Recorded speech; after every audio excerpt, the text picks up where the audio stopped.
1 minute to the deadline.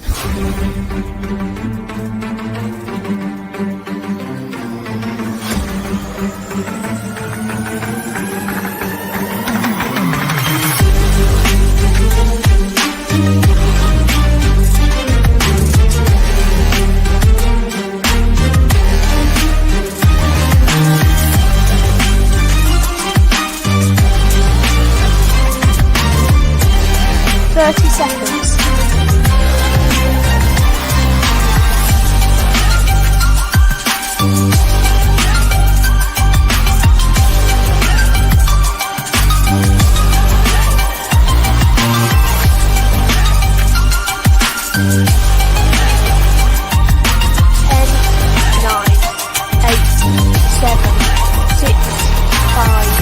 4, 3, 2, 1.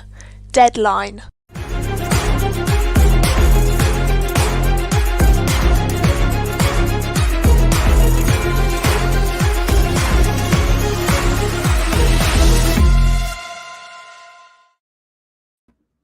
Good afternoon and happy Sunday to everyone. I am Kevin O'Kelly from the Diplomacy Broadcast Network. You can tell that I'm in my vacationing shirt still, as we are at the end of summer. We are at broadcast number 4 of the last 3 weeks. We've had virtual diplomacy, we've had league diplomacy, and we are going to end this weekend with some face-to-face tournament diplomacy. To help me out with describing the events of the weekend in Montana, I am lucky to be joined by air streaming Ed Sullivan. Ed, welcome to the broadcast. Thank you. I'm back. The Airstream adventure is over, but the diplomacy goes on. Excellent. No Skynet issues this weekend preventing you from being with us. And I am also joined from, you'll see MI many times today with my shirt and local Michigander, Ben Kelman. Hey, Kevin. Thanks for having me. Excellent. Glad you both can be here. It's been a wild ride this summer. We've had I think a lot of diplomacy in May, June with Dixie and Worlds back-to-back weekends, and now we're ending the summer before we get to Labor Day next weekend here in the States with SkyCon in Bozeman, Montana. I forgot, did either of you guys been to SkyCon before? I have not. The first one preceded my face-to-face career, and this one, sadly enough, I was in Bozeman, Montana. I had the trailer and I was ready and all excited to play because Craig Meyer, the founder and tournament director, promised me if I attended, I would win. So I decided I would go and win since it was rigged, but I got called back to court and I had to leave Bozeman here. So I didn't even get to play.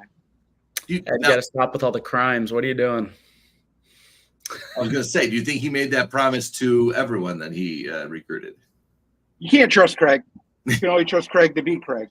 And that is good. And when we mentioned about that as travelers is Bozeman does not have the booming hobby as you might see in Armada, which we covered last month.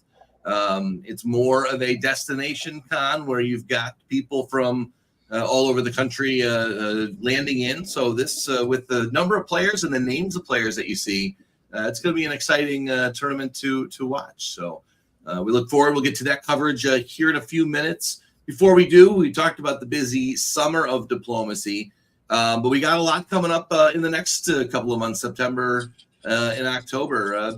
Ben, with league diplomacy, your name being high up the board, what's to look forward to over the next couple of months, maybe virtually that you've seen? Yeah, well, there's more VDL game of a month or a game day a month.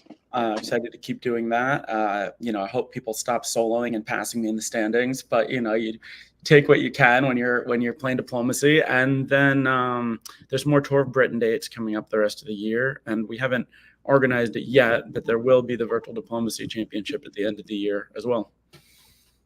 Excellent. And then face-to-face wise, are any tournaments on your calendar? I forget if you've committed to any yet. Unfortunately, I don't think so. I was hoping to go to Weaselmoot, but it got pushed into October, and I'm supposed to go to a football game out in Seattle that same week. As much as I'm into football, these things conflict with each other once we get into the fall. But Craig was nice enough to hold this the week before the season started, so that's really nice. I'm sure he thought of it. I know Karthik is a big college football fan and plans his schedule around it as well, so we'll see that. Ed, with your travels, what else you got on your radar, and what are you going to be watching? Well, a lot of it depends on how good a quarter I have financially, but we shall see. I intend to go to Carnage. I've committed. I've been back to Carnage every post-pandemic tournament because Dave Waletsky goes all out for the people who attend there. And he also promised me a win. And then I'll go to Weaselmoot, even though Brandon and you and Brian didn't promise me a win. They only promised me to get stabbed. But it's all right. So I'll go to those two. I don't know if there are any other face-to-face events this fall, if I'm being well, I know there are plenty not in North America. And that was going to be the transition into, yes, the North American tournaments do slow down as we get into the fall. I'm not sure if Philadelphia will be doing Liberty this year. That's usually around Columbus Day, Indigenous Peoples Day weekend. As you mentioned, Weaselmoot is the weekend before that, October 5th and 6th, Saturday and Sunday. We'll be doing some hosting events on that Friday night. And as you mentioned about Carnage, that is at the beginning of November. It is the weekend before Election Day, November 1st through the 3rd. I have been there twice. It is one of my favorite tournaments to travel to. Dave does put on a great event. And there's a lot of old and new in the hobby. So we're excited about that. But the bigger headlines are, yes, a lot of face-to-face is popping back up in Europe. They actually probably even had less of a break face-to-face wise than we did. But some of the newer championships, we've got the British Championship at the end of September. I believe this is the first time they're going to have that in person as we go. I think that's the 28th weekend of the 27th through 29th UK National Diplomacy Championship. EDC is September 13th through the 15th. That is in Switzerland. So for any international viewers, European viewers, we don't have a lot of the deadlines. Oh, we do. It's on diplobn.com/schedule. We'll put that link up in the banners. Yep, there we go. Put that up there. That is that week. We've got Tour of Britain, as Ben said. That is September 8th. So that is online. I believe one game, one time per day. Is that right, Ben? Yeah, it's I believe it's 11 a.m. Eastern time, which corresponds to 3 p.m. London time, I think. Yeah, it's just one round. It's just one round, and if enough people show up, it's 2 games in the same round. Yep. And then the Virtual Diplomacy League is the following weekend after that, and those are international time friendly. There is a 3 a.m. Eastern time, which corresponds well for Europe and Australia. Then there is I believe, 11 a.m., 10 a.m. It's 3, 10, and 5, and the games are time limited. No New Year after 6.5 hours, so they necessarily end before the next round starts. Excellent. So we can get people, and I know people have played all 3 rounds in one day. We've had some marathon players. It is not advised to do so, but we do enjoy covering the third of those 3 games when those players are just zapped. Then we get into October, which is still a little bit a ways, but we do want to promote the Asia Pacific Diplomacy Championship, and that is the weekend of October 12th and 13th. All in Europe that weekend. We have someone who can pronounce it better. Never took German. All right, Robert. Robert will have to come and help us pronounce both Ruhr and the German championship that is being played that weekend as well, October 12th and 13th. So all around the globe, you will have some face-to-face diplomacy events. Oh, you're forgetting the British Championship, which I think might be in September, possibly October, in the metropolitan city of Warrington, which I hear is a suburb of Liverpool, but also happens to be where Bradley Grace lives. So he's decided to throw a British Championship in his next door to his house. But I hear a lot of people are going to be attending. And so I want to congratulate Bradley on winning that before it starts. Oh, no. Was watching some diplomacy old media before the broadcast today, and there was reference to a prior championship, which a tournament director unscrupulously won, and we do not like when tournament directors do that. So if he's throwing it, we hope he doesn't win. If you live in your home city and you win it, and that is fine, there is nothing wrong with that. The tournament director shouldn't be doing that. But Bradley, yes, is looks to be the host on that one, and that information is also on the schedule portion of the diplobn.com website. We did a little interview about it on Deadline with David Hood that I think came out recently also. If you're looking to get a little firsthand information from him on that, that should be on the YouTube stream. Yeah. Oh, good. And here is Bradley promising he will not win STD. You like that, Bradley? Thanks for joining us today. We've got the Summer Classic champion in the crowd today. So no. So I'm just surprised no one's offered Ed the championship yet. I mean, Ed, how do you get these offers? Come on, what's the secret? Oh, good. You got me tongue-tied. I don't know. I'm just a humble person.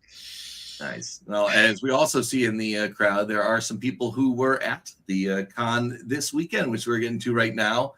In Bozeman, they are in the car leaving as we speak. So the tournament has ended. Let us not hold up any longer to get there. So we'll know at the end whether this is a happy car ride or whether they're all at each other's throats. It's always sad. It's always a sad car ride home. Always sad. Never happy.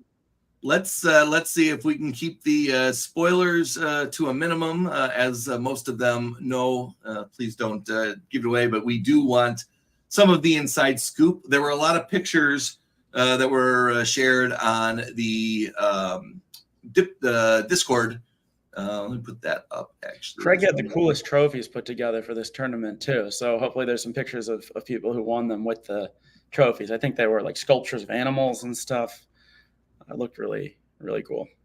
I did not make it back in 2019 as well. Let's see. Let's add to. So for those who want to see some of the photos who were there, the NADF server, which is where all of the tournaments sanctioned by the North American Diplomacy Federation are kind of marketed, and the chat rooms that are in there. So for anyone looking to play face-to-face NADF sanctioned tournaments in the U.S., they're here. The reason to really join this one is for the big one that will be coming up in early 2025. The Whipping WDC in 2025 will be in San Francisco. All of the information that you will need is on this server. So anyone who has not signed up for the server yet, please do so, because that is where it'll be. We, of course, will be promoting it heavily here on the Diplomacy Broadcast Network. So stay tuned to us. Subscribe to the channel so you get the notifications. I believe an upcoming issue of Deadline should be out. If it's not out already, I saw the one from July. I have not seen the one from August yet, so we will hopefully have an update on that. I love this first board. So this first board, round one, board one, is called Stillwater. Austria, you've got, as you've seen many times in the DBNI and other tournaments as well, Matthew Krill, the creator of some of those fun boards that we've seen. England, from Big Sombrero Mars, is David Maletsky. France is Peter Cook. I do not know Peter Cook. Do you guys know Peter? Do not. No. I assume he's a local. Let's find out. Germany, Justin Lohr. Justin, we've seen his name a lot in recent weeks with the online play. Italy He's is really organizing a hobby in Los Angeles too, which is great. So he's newer to playing, I think, but he's really like dove in and become an organizer, which is wonderful to see. That's fantastic. So if you're in the Los Angeles area, you know that on the July edition, Bill Hackenbrack was talking about the Google Maps, where you enter in your information to see where you can find face-to-face players around the world. I believe he said he was up to 1,500 people have now signed up for the registry, which is fantastic. I know I go check the Chicagoland area every once in a while. You see where the new push pins kind of pop up, and for organizers in an area, if you go to the map, it's visible to anyone where people have put their information in. They don't obviously tell you where people live, but they'll put you in an area. If you see 5, 6, 7, 10 push pins in your area, contact Bill. Bill will send out a message anonymously to a mail list, and it'll go to all the players, and it'll say, hey, Kevin O'Kelly is organizing in Chicago. Please go to find the Windy City Weasels on this website, and they're looking to put together a host game. So if you want to be a host, if you see people in your area, that's the way to get face-to-face started. And then one day you get big enough and get to host a tournament where people like Ed Sullivan and Ben Kelman will come to try and win if you bribe them. So. Ed might actually win. I'm calling this a nice guy board. I'm just going to say things that strike me about this, right? Which is one, Matt Krill and Jason Massbaum had a 17-17. Nobody can forget that love story, and now they're Austria and Italy here. But Matt Shields is a hell of a nice guy. Riaz is maybe as nice as all of them. Each of these guys will put a knife in their back, so we'll see. But, I mean, everyone's really friendly. And then you got the West with Justin, who's up and coming. Guys learning. It's like a sieve. I guess Peter Cook is from New York. He's a diplo rat, so I don't know him. But Miletsky, every time I see him play on these boards in the West, it's a Western triple. So I'm like, I wonder if we're going to see a Western triple, Dave Miletsky type Western triple over all these sharks in the East. So that's these are the things I'm looking for. Yeah, I was going to say something similar. As far as I know, this is a much more experienced East than West, and Dave is an interesting person to have in the West in that situation because he can play a slow game, like a reactive game sometimes. So to see how he tries to make this work for him will be very interesting. Yeah, we will see how that works. We'll see if it is actually Jason Massbaum, or since we do not have Jamal with us this weekend to talk about his favorite Western triples, Mason Jasbaum, who is incognito to this new style of play. So, guys, let's do spring and a fall. Ed, since you're on the top of the board, we'll give us a full rundown of the spring of interesting moves. We don't have to repeat them all, but we can dive in when you see some fun stuff to discuss. I don't see one move that isn't standard except Liverpool to Wales. Which you don't see it. I guess it's a hedge that if you go to channel, I can defend, but it's also super non-threatening to everybody else. So I find that pretty interesting. No loan of Trieste, which is what I think I would have expected to see if we had a really super powerful AI here. Instead, Jason goes to Tyrolia, which, by the way, if you look, Jason, my Diplomats sometimes co-host, Cedric, says that players have fetish tiles. And I think Tyrolia is a fetish tile for Jason Massbaum. He likes to go there as Germany. He likes to go there as Italy. I'm a big fan of Tyrolia myself, so maybe I fall into that same category. I don't know what that says about me if Jason and I are thinking the same way, but I'll take it. He's a former diplomat of the year. Ben, bouncing Galatia, we saw a tournament, I think Boston, where it was left open like 80% of the time. What preference style, especially if you're a Matt or a Matt? Doesn't matter, Matt. It's pretty standard. I like the move, especially as Russia. I feel like if Vienna is going to Budapest, then it just has more play in Romania. I think it's normally the best thing to do unless Russia wants to go north and thinks it's going to get in the Black Sea. So nothing too surprising there. Yeah, I think that move to Wales does go along with what I was saying about Miletsky being a bit of a slower player. He's not convoying to Norway, obviously. So we'll see, how that plays out. And maybe one of the styles too is obviously a lot of the coverage we've had over the 5 years is virtual and newer players and players who don't know each other's styles as well as many of these players here. We've got players who have been playing for 5, 10, 15, maybe I think Shields and Miletsky probably, up to 20 years. So there's nothing new that you're gonna pull out. You like the familiarity. We'll see where that goes.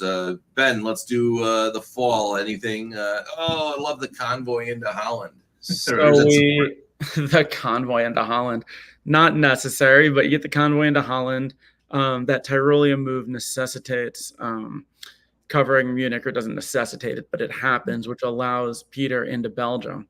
So Jason intentionally or unintentionally helping out Peter a little bit there. You do get the Trieste trade. Jason shows some trust since he could have been blocked out for no builds there. At the same time, Matt goes into Romania with the fleet. So we'll see if Riaz is in trouble here with that fleet in Romania or not. And there's no bounce in Sweden.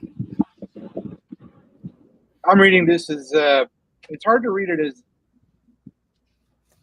obviously it's an AI, but is it what's Russia doing?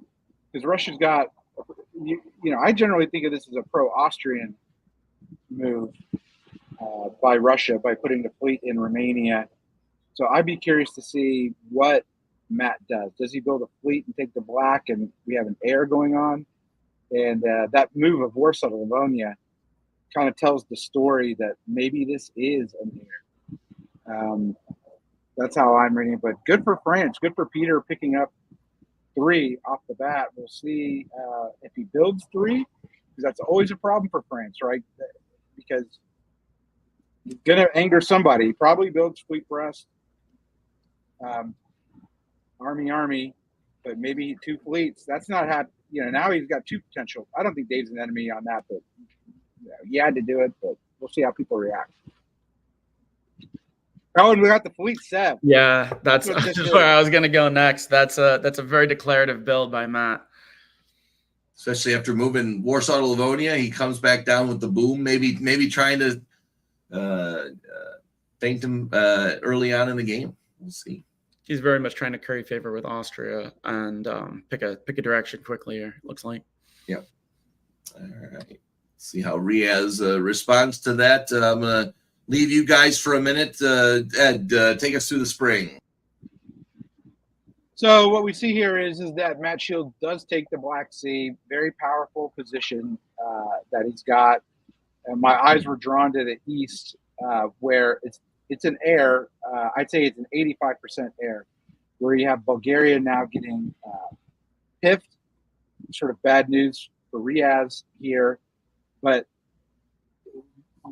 what we are seeing here is, I think that is interesting, is that we haven't seen the West react to this yet. Now they may react to it in fall 1902, but with the fleets dropping down to Lyon and Western Med and Mid-Atlantic, with Italy moving back to Tyrolia, Austria going to Bohemia, another army in Venice. What are we going to see? And then, of course, we have Dave convoying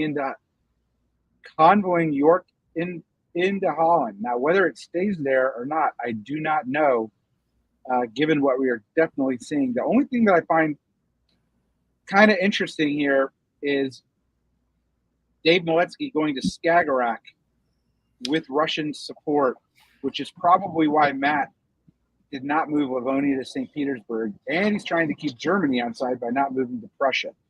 But ultimately, Russia's got to get its dots other than just Turkey.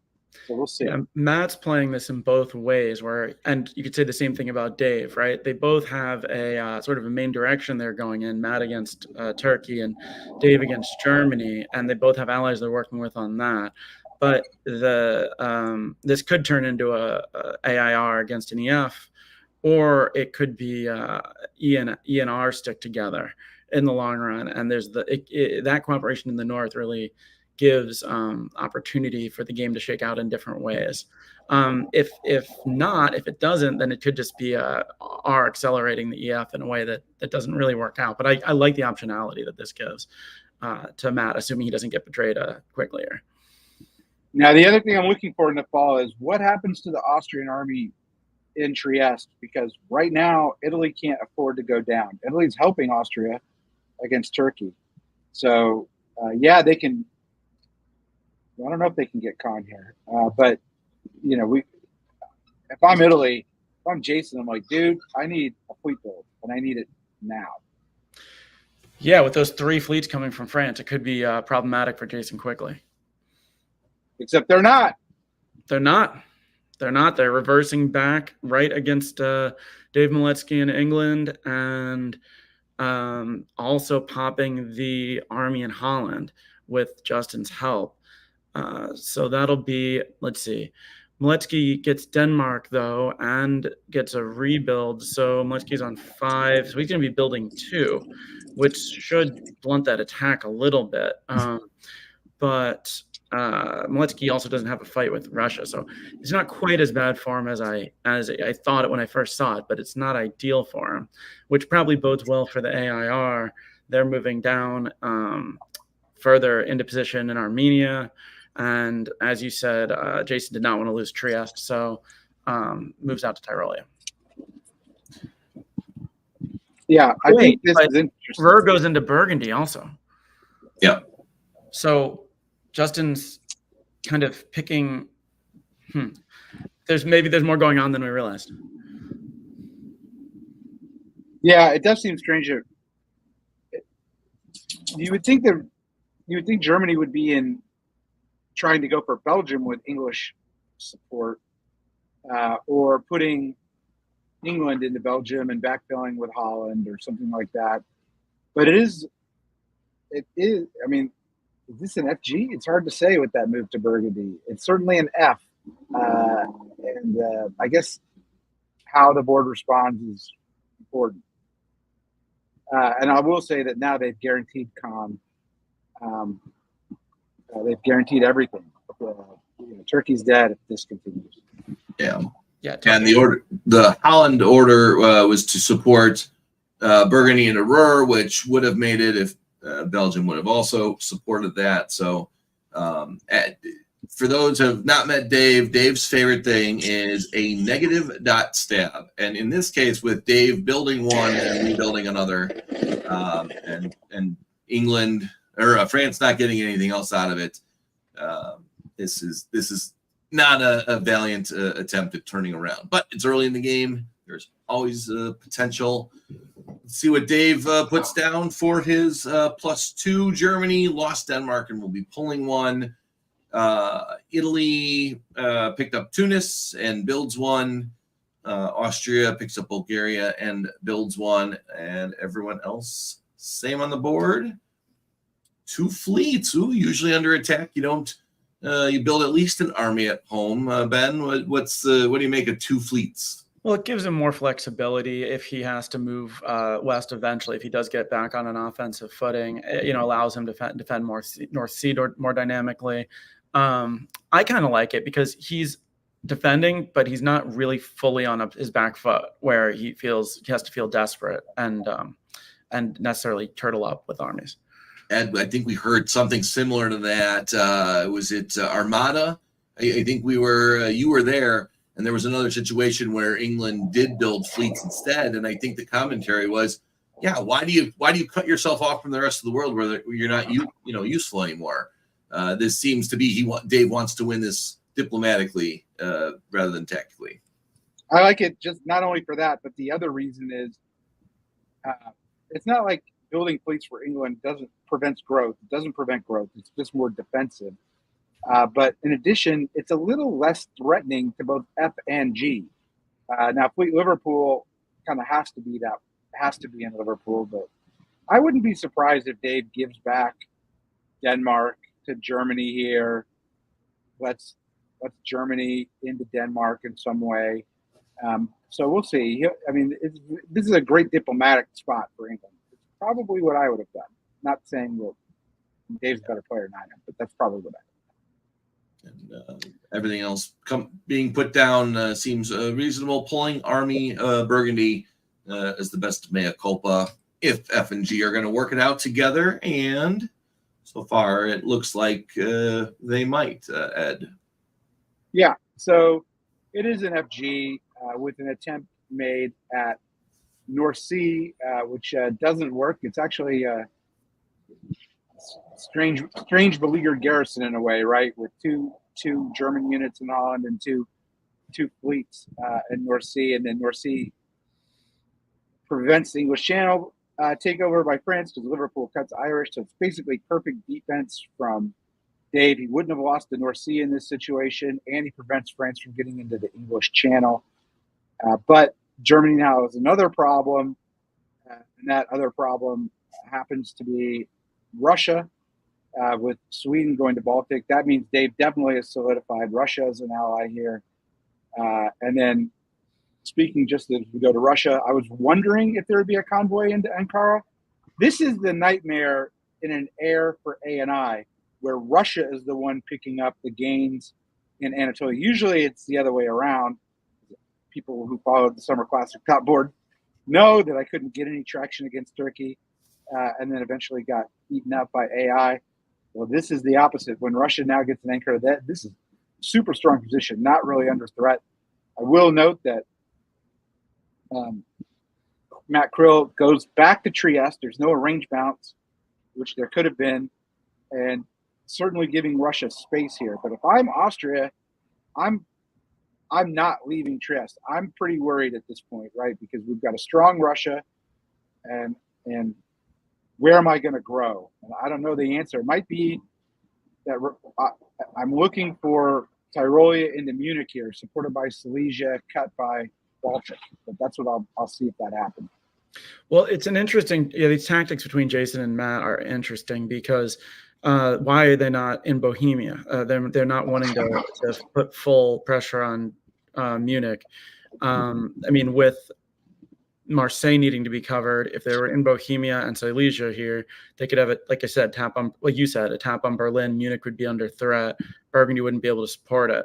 So it makes me wonder if there's something a little bit tricky going on. I'd be a little nervous if I'm Jason, because with France going north, he's not quite as important.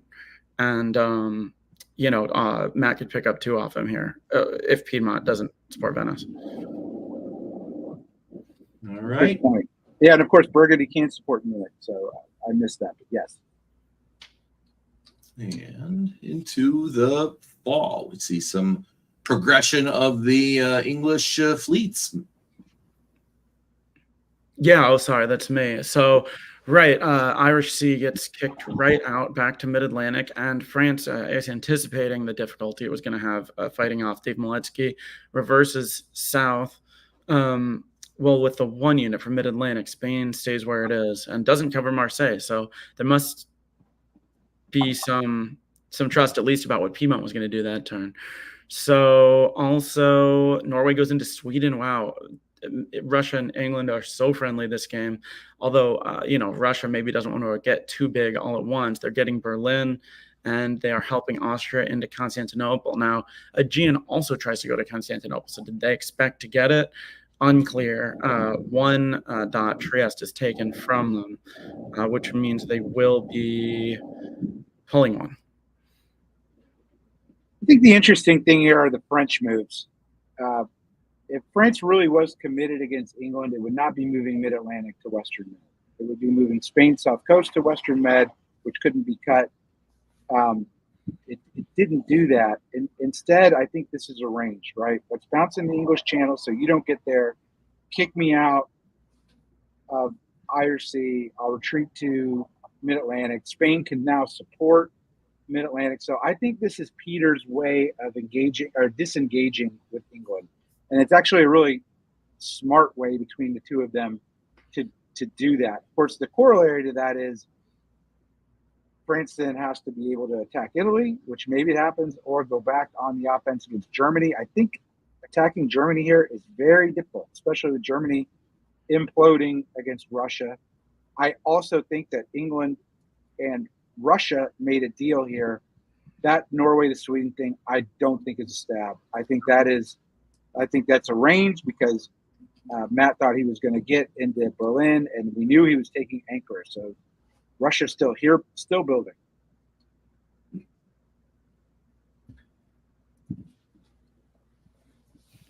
And while you're moving, I hate to be Italy in this situation. This is really, really unfair in a way.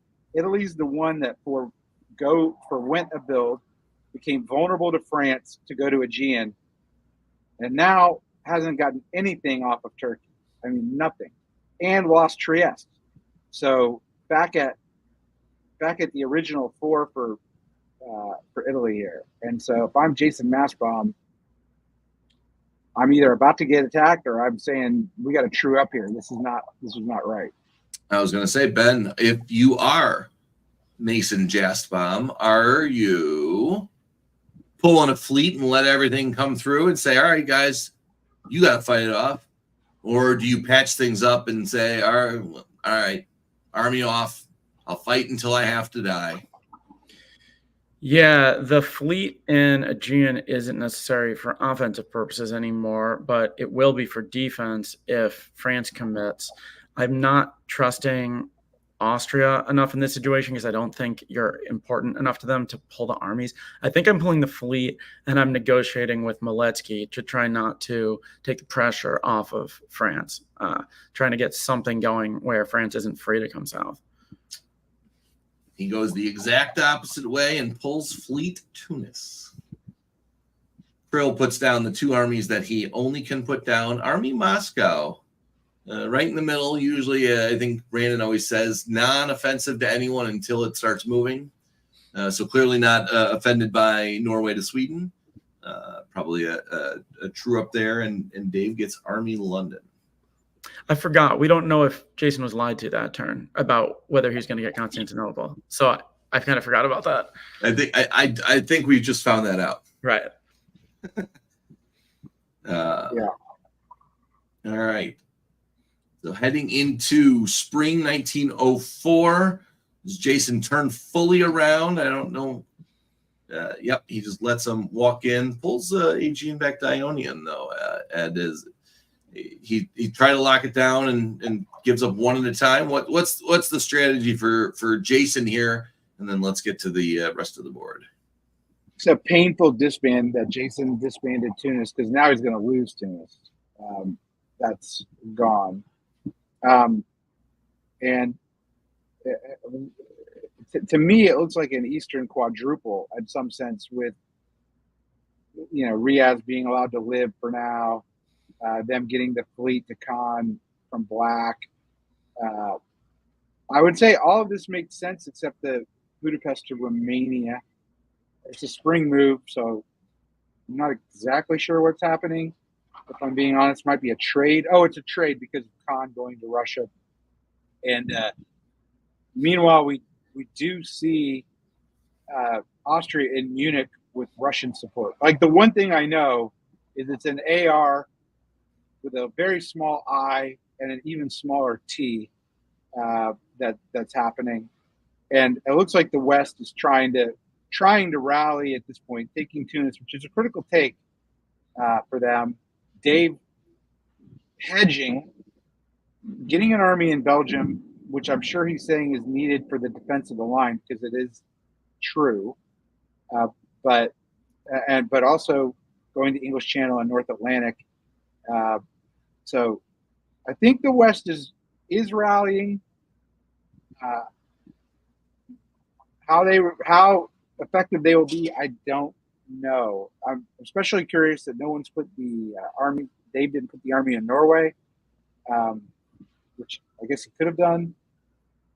And as it turns out, by going to Rouen from France, and Kiel from Holland, it meant that that critical German army, if it is defending against the East, got piffed, which is horrible for the West. Yeah, it's not as good having just the two fleets there.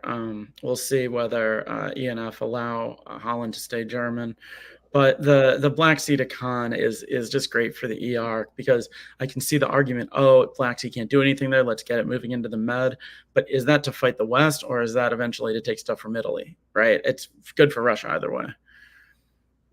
Yeah. Russia is progressing. Let's see what we turn around here in fall 1904. So England does not allow Holland to stay German here, and we'll be going up 2 for it. We get France tried to get into Kiel with German support. Is that what happened there? Maybe Germany was just ready to go out, or maybe that's with English support. No, that's right. Holland supported Kiel. That makes more sense. Yeah. We've got Italy trying to support France into Ionian, which France seems to have taken. So that's kind of interesting. I guess it's just who is Jason most upset with at this point. Meanwhile... No, I don't think anyone's in Ionian right now. Yeah, 2v2.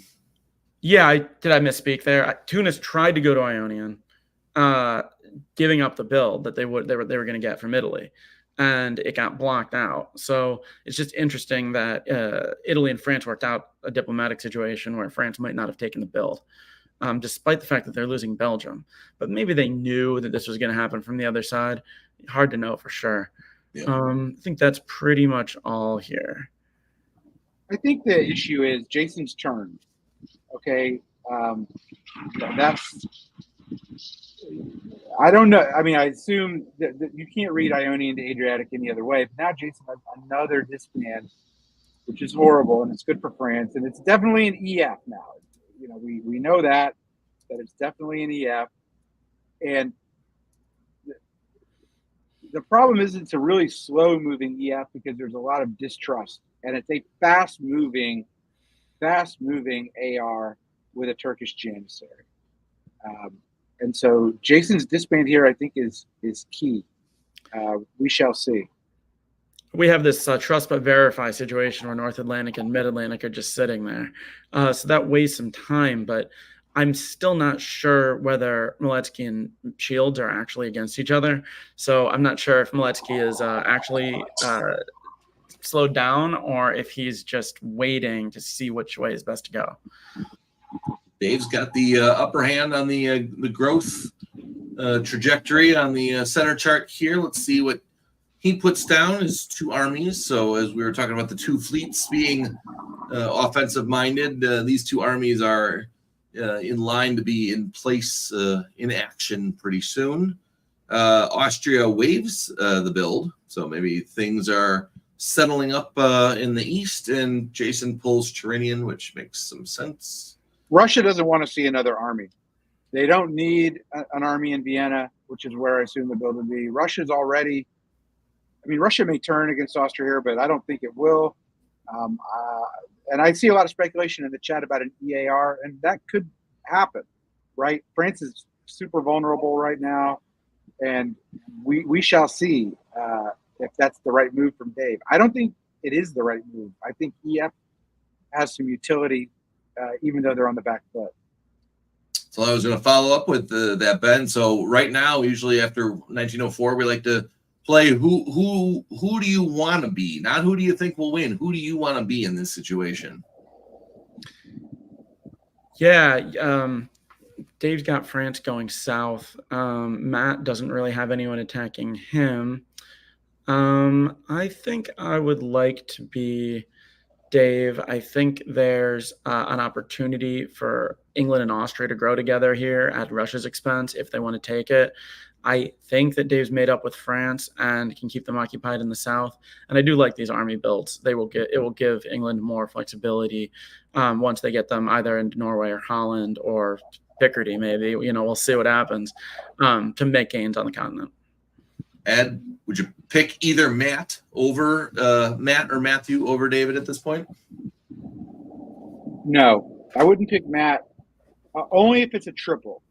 If it is an EAR, then Matt's fine, no issues. But anytime you see Austrian armies in this particular situation, they are vulnerable to a Russian turnaround, which I think would ultimately help Dave Miletsky, which is why I think the three of them should stick together here, and I think they might, because I think they can wrap this game up by 1907 on a triple if they do that. But I don't know, because Matt, the two. Oh wow!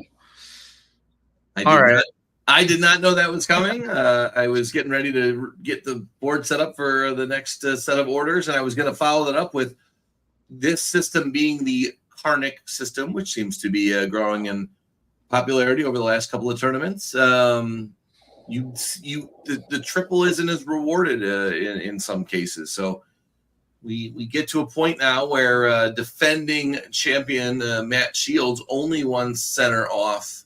The lead is now stuck at a third place result. Ben, if you're Matt Shields, do you accept this result here? Yeah, I think I would. As I was saying, there's a chance to get squeezed between these two other strong powers here, and while they could have taken Romania, I don't think it would have benefited them in the long run. There's just too many Austrian armies on the board. And any pitch to keep going? Do you really want to push for it, or do you save your powder for the next rounds? Well, this is the beauty of Carnage scoring, because it's not a bad score for Matt.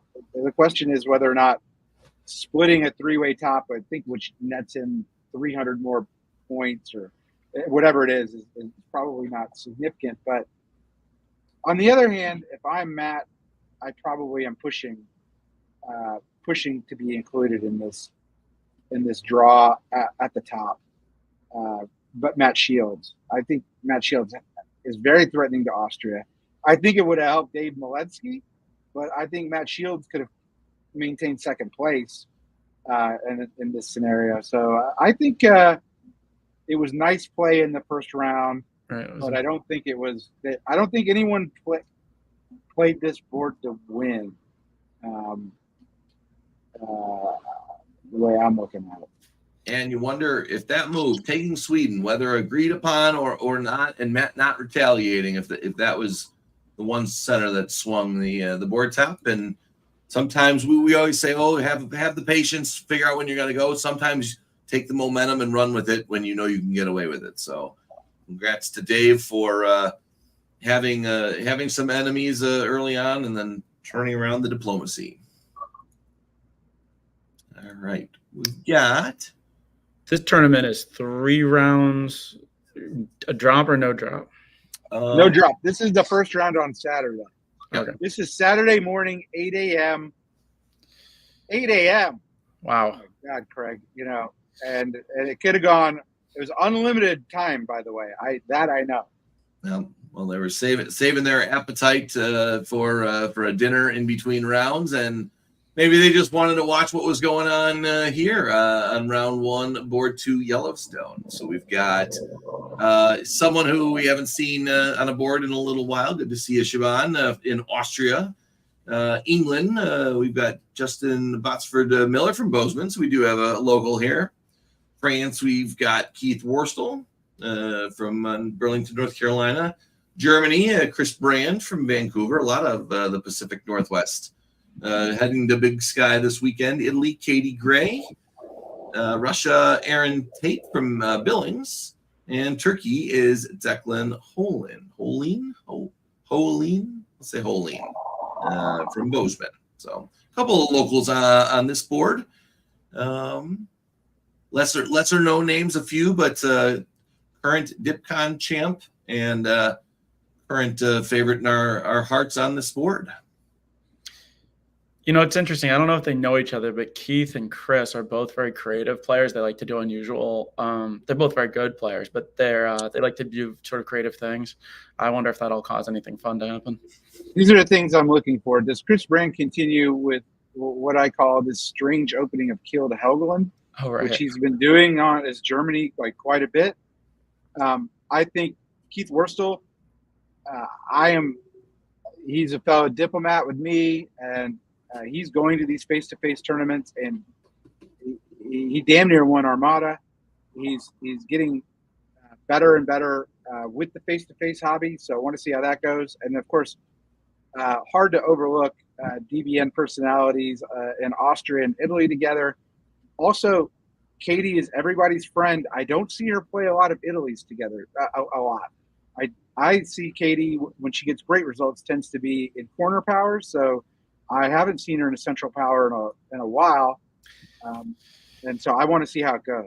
I've seen her do pretty well as Austria too. She's not she's no slouch anywhere, but you're right. I can't really recall a game where she's played Italy, so that'll be interesting. Well, we disappointed you, Ed, with Kiel to Denmark, so that is not true, and we don't see an AI right off the bat, but we will see as we go forward. Ben do the springs this game, and Ed do the falls. Yeah, so Keith and Chris don't make any unconventional openings. Keith supports himself to Burgundy. Meanwhile, Justin maybe is the one he should have been looking out for, because Justin comes into England's channel, doesn't follow it to Wales, so there won't be a convoy set up, but to Brest or Picardy, but it is still an aggressive opening there from Justin.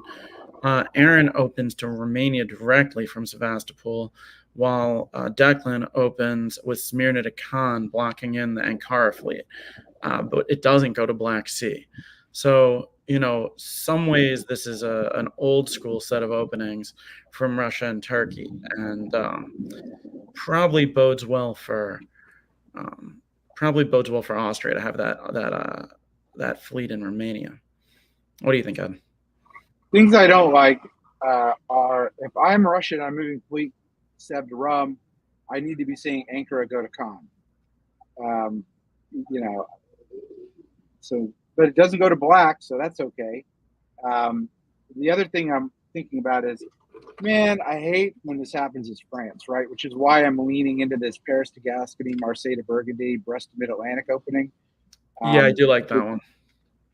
For these situations. Because by not following through to Wales, right, typically what this is a play on Belgium. So the problem is that if you go there and you work out a deal on Belgium, you still can't trust England to go to Belgium. And, if you go to Portugal and Spain, it could just not work out. Yeah, there's not a lot of optionality for you here. And if you don't, if you want to cover Brest, you're probably not getting Belgium's, then you're only getting one. So there's a lot of important guesses here. I have made the mistake of this in this situation as England of going to Mid-Atlantic and getting myself too stretched out and never actually benefiting from it. So I agree with that. Yeah, I can't agree more. Like, the Mid-Atlantic is fool's gold. You can read articles saying that's a great place for position. No, it's not. Like, you need more centers first. You need more units. Right. Yeah. Yes, correct. See if Justin can talk himself into getting a few centers while stretching out. Just walks into Belgium with the fleet. So, I forgot whose turn it was. Ed goes here. Yeah, go for it. Okay, so I think what we're seeing in Russia and Turkey is a lot of local player cooperation. And probably newer players, because Ukraine would have wanted to support Romania just to be safe here. But no one moving to Black Sea, they could have arranged a balance, and Ukraine could have gone to Romania. But I think we are seeing that now. Katie does the thing that I'm surprised at. She takes Tunis, but also takes Trieste. Usually that loan of Trieste you're supposed to go to Aegean with that. And that, of course, didn't happen. And Siobhan doesn't go to Trieste, so maybe it's an arranged bounce that the order just didn't get written in time. I don't know. But it's unusual to see an Austria-Vienna hold no matter what, especially with an army in Warsaw. So that's curious. And then moving to the west, it is in EF. We see this tricky attempt to take Munich by France, which is hilarious. That's always a difficult position for France to do it. You don't really want to go to Ruhr by itself, because then that army gets pushed back, so snake it. But the problem for Chris is, because because he had to cover Munich, he could only put one unit into Holland, which England here bounced. And England foregoes Norway, a guaranteed build to take Belgium, which wasn't guaranteed, but he had to go on a leap of faith. And now we are with Chris Brand, world champion Chris Brand, one build. But he does have a friend theoretically in Russia. Although Russia, England, and Turkey are the three locals on this board. So we don't know if Russia, if they are friends yet. They just might be where they are. I imagine there's a decent chance there was a good negotiation between England and France here, because by going to Munich and Belgium, one of them was going to get in, and possibly both if we're supported. Kiel to Holland and Holland. Right, and Holland, right. So it was going to work out for them collectively, and if they actually work that out, which it seems likely that they did, that may indicate that they'll be cooperating going forward. The one time I've seen this agreed with Trieste, with Italy getting 5, is if Italy's going to put 2 fleets down and go west, which as Austria, I would only do if I felt I had an alliance with Turkey, that I was going to really make progress against Russia. I'm not sure if that's what's happening, but otherwise I think, so that may be. Yeah. I actually had the exact same analysis Ben did and thought to myself, Keith better be building in Marseille. And he didn't do it, which is fine, but now he's got to scramble a bit. All right. Fleet Sev. So maybe the local niceties have worn off. We've got Army Moscow along with that. Fleet Eddie. So friendliness there, and Army in Budapest. Ben, take us through spring 1902. Yes, EF, the wheels have completely fallen apart. Yeah, they did not have a good negotiation, or if they did, maybe England thought they did, and France didn't, because that English build looked friendly to France, but the French build was not friendly to England, and then England reverses back into English Channel immediately. Meanwhile, Germany's focusing on Holland, which makes sense, and appreciating not getting attacked for once. And at the same time, Italy is not going hard west. They're going into the Aegean with support. Looks like an AIR again. And Vienna goes to the line. Sweden takes Norway, which is interesting as long as they stay on side with Germany, which I imagine Germany's looking for an ally here. That is going to be a Russian gain. Yeah, I love that. Chris did a thing that all new players, and he's not a new player, but he's an experienced player, showing new players what needs to happen, which is don't forget about Russia in the West, because the side that's down, whoever doesn't win that popularity contest in the beginning, which appears to be Germany, needs to then work with Russia, just like England would need to work with Russia if it was on this. To me, the story is the English turnaround here, and the trust between France and Italy to that Keith sniffed this out a little bit and didn't get pressure west is great. And then also we do see Siobhan going up to the line here, and with Katie going into Aegean, this is not good for Declan, and we'll see. But I'm kind of reading this as France, Austria, Italy as ultimate allies. All right. Chris recovers. Chris gets lots of help this turn. So this is really good for Keith. That's where my eyes drew. I wanted to see what happened here. The first thing is he doesn't have a fleet in Western Med or Lyon. That's great. The second thing is he gets German support into Belgium. German gets Russian support in the North Sea, and France supports himself in the English Channel. So this is just horrific. That attempt by Justin to make a move against France did not net him a friend in Germany at all, and instead it's almost as bad as it can possibly be for England. Meanwhile, in the East, we see the convoy into Caen, which is lovely, absolutely lovely, and puts Italy in the driver's seat on the takedown of Turkey.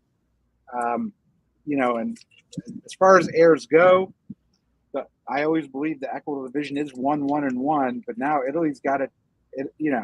Italy can take more if they want, but I think Italy's working with Siobhan here, and it looks like also working with Aaron. So we shall see what happens. But Turkey and the Witches had a bad season in fall of 1902.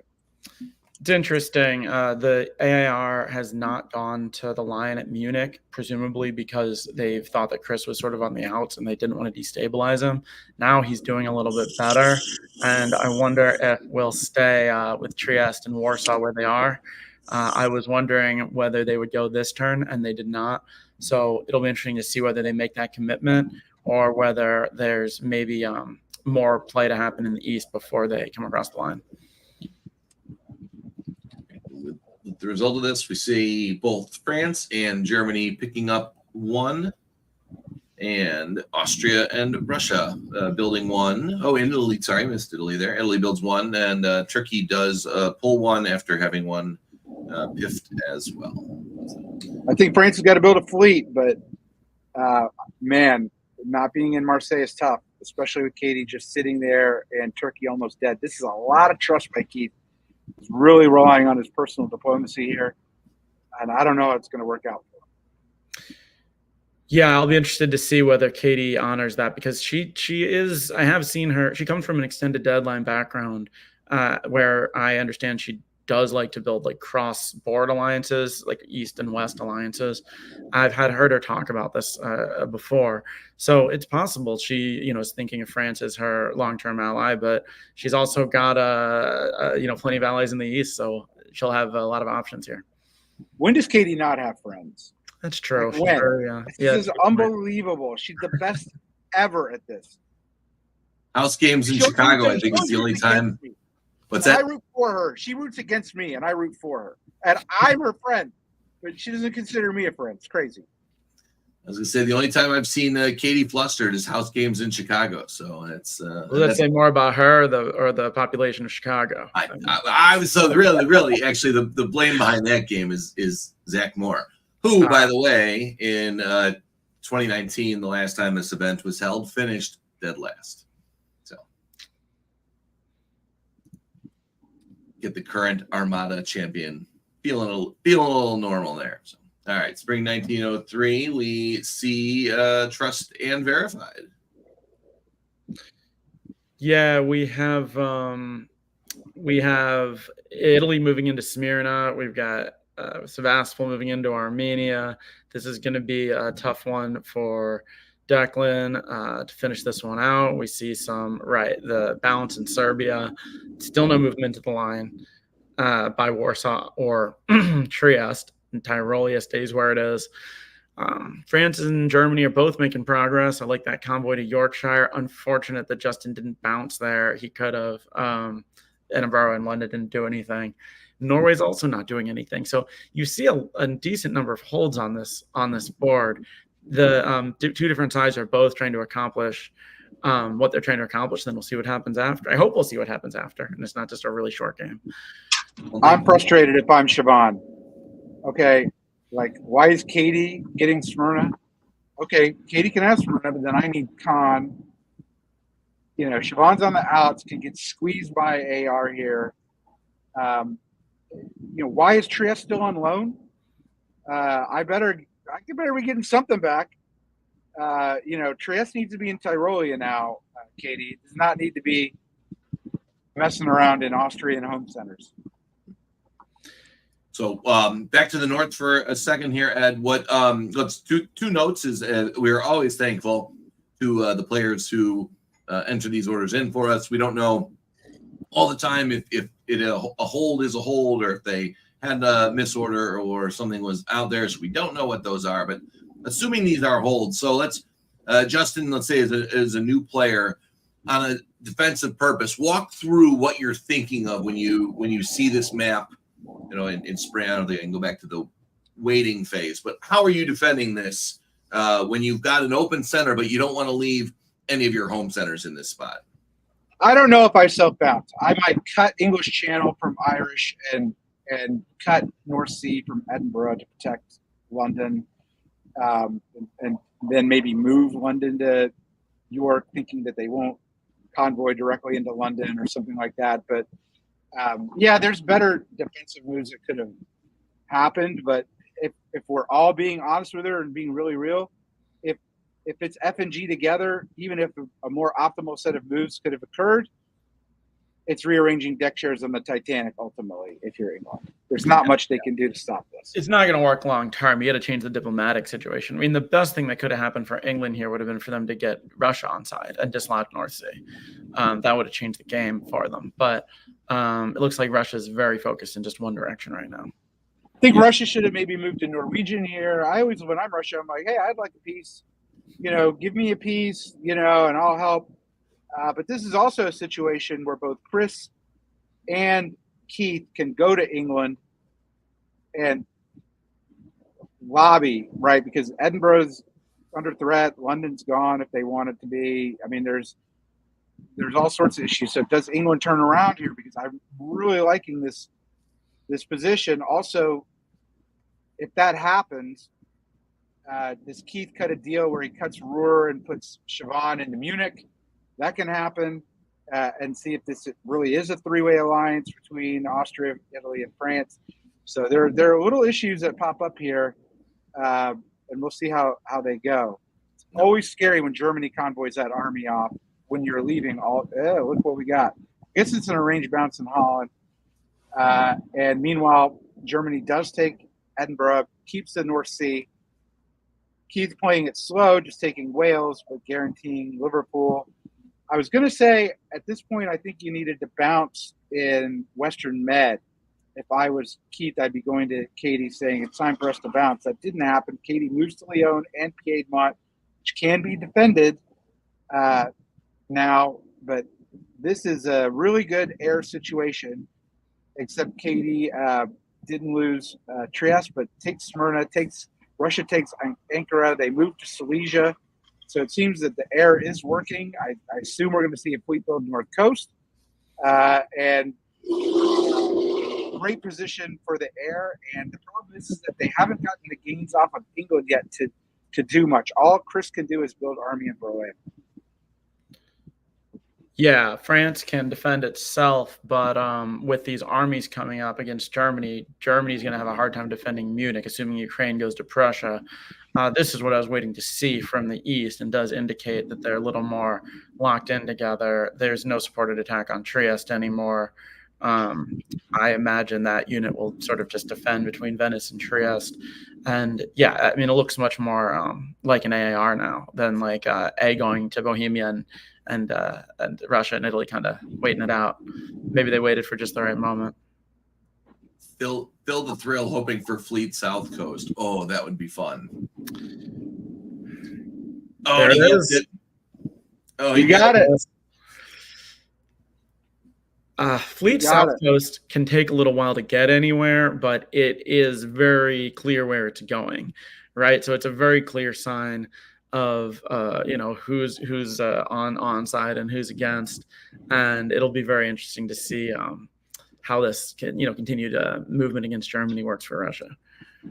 Yeah, that's and with the unlimited time. So I think we were talking about it in the game either last weekend or the weekend before. Where building South Coast would have been a great move or a great unit if there was more time in the game that wasn't.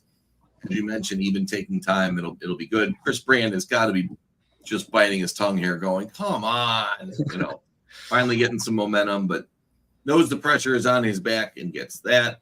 Declan, thanks for playing.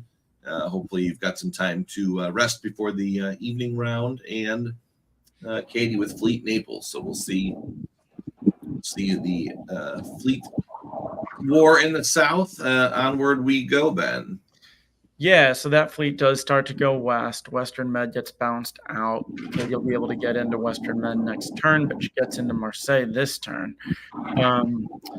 Trieste goes to Tyrolia, while Tyrolia continues to Piedmont, so there is a lot of trust being shown there at this point. The Russian fleet gets popped in Romania, presumably for a rebuild.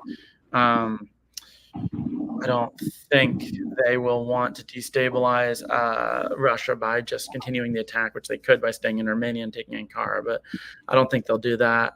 Actually, they'll probably set up some sort of bounce in Black Sea with one of the Indicon or something. Warsaw does go to Prussia, and that will not necessarily allow for anything to be taken yet, but with that South Coast Fleet coming, it's a matter of time.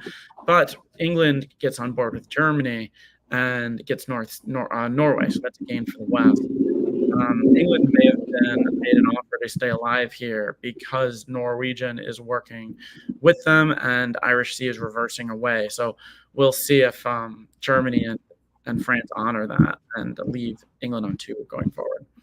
Okay, England made the right call to turn, but England had more leverage. And I'm going to go with England, maybe Justin, for maybe being a bit of a newer player. If this is me, I'm like, here's how we're going to get together. You're going to convoy Edinburgh to Norway, and I'll support that convoy into Norway from Norwegian, and then be able to go back to Edinburgh from Norwegian that way. Now I'm going to lose London and Liverpool probably. And I have one fleet, and that's totally at the mercy of someone else. I don't know how long that will last, but we'll see. Meanwhile, good defense, I think, by the West here for the most part. I don't think they're going to get Marseille back because Tyrolia goes to Piedmont here. And so I don't think they have numbers on that for now. But the AIR got the jump, and they got it in a big way. With the differential between Russia and Austria at this point, even a gift center for Austria would not be terribly destabilizing. But let's see what happens. Yes. Oh, they trade spots. Yeah. So in the fall, we see England taking Sweden. It's actually kind of big because Norway is under there, but now getting that fleet there means they can defend Baltic, and Baltic is the key to unlocking the line here. They're not going to get any progress as the armies are currently constructed. So this is really good defense in the north. Meanwhile, France gets London, but all they can really do with it is I guess, build a fleet in Brest. The game has locked. Siobhan stays in Romania, but helps Black Sea into Bulgaria. So we're at the point now where, and Ben and I have been through this situation before quite a few times in our diplomacy career, of this board it's not locked, but it's close to being locked. And do people change gears, or do we do something else, or do we just kind of get to an early draw? Yeah, Ben, so the pickup of London replaces Marseille, so no building of anything, just not losing. Oh, yeah, no building. Right. Yeah, it's kind of. I was just looking at Skagerrak. Sweden could have been defended, but they still would have lost Norway. So I'm not really sure if that was, that would have been better. But yeah, I don't know. Is this a Russian deal? Is Russia supporting? What's Skagerrak? What's the order of Skagerrak? It just says hold. So maybe it was meant to support Bothnia in, or we don't know, misorder maybe. Yeah, I mean, it also could have supported St. Petersburg to Norway, and then there would be a better opportunity to take it back. So, yeah, there's, but that's all on the margins. Ed's right. The question is, do these alliances stick together? And, is there any, that was a misorder. Yeah. Right, and thanks to Flanders, England is rebuilding, because picking up Sweden while losing London, but rebuilding. So, England in Liverpool, right? What are they putting down there? Maybe that's the leverage that Ed's talking about. Can they use that to, take something else? But if you're England, you can't be happy with Yorkshire still hanging out on your island long term here. Anyway, yeah, I don't know. In terms of a move, who has the best move? Italy's got to be. That was a smart play by Katie to convoy back to Naples. Right now, there's no like Venice, Naples, Trieste play. Yeah, it'll be interesting to see here. Oh, good. All right. So we expect the fleet in Liverpool. And Ed, what are you thinking for Katie's build?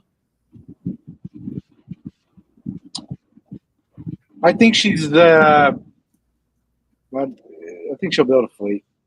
Oh. Right? They can still break through the Med, just maybe not now with the English build. So we'll see. All right. Well, we'll see. I mean, you hope you can. If the West has anything to piss off England, then that English build should be the key to breaking the Med. If you're Italy, right? But we'll see how timid he is. Justin is.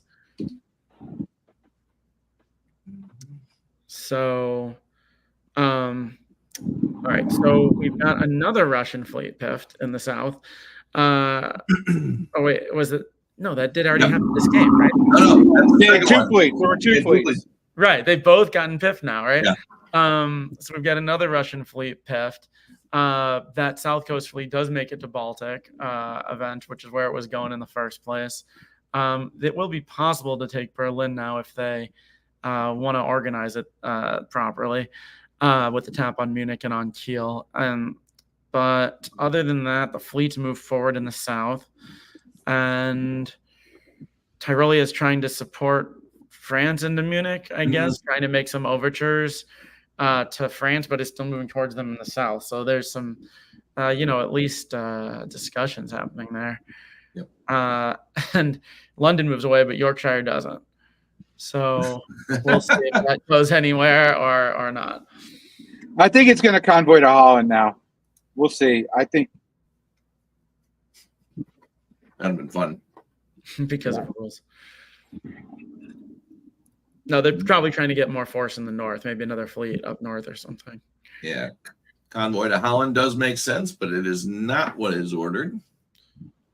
so. In the fall here, I think the big news is that Berlin does fall. I don't think there's anything more after that.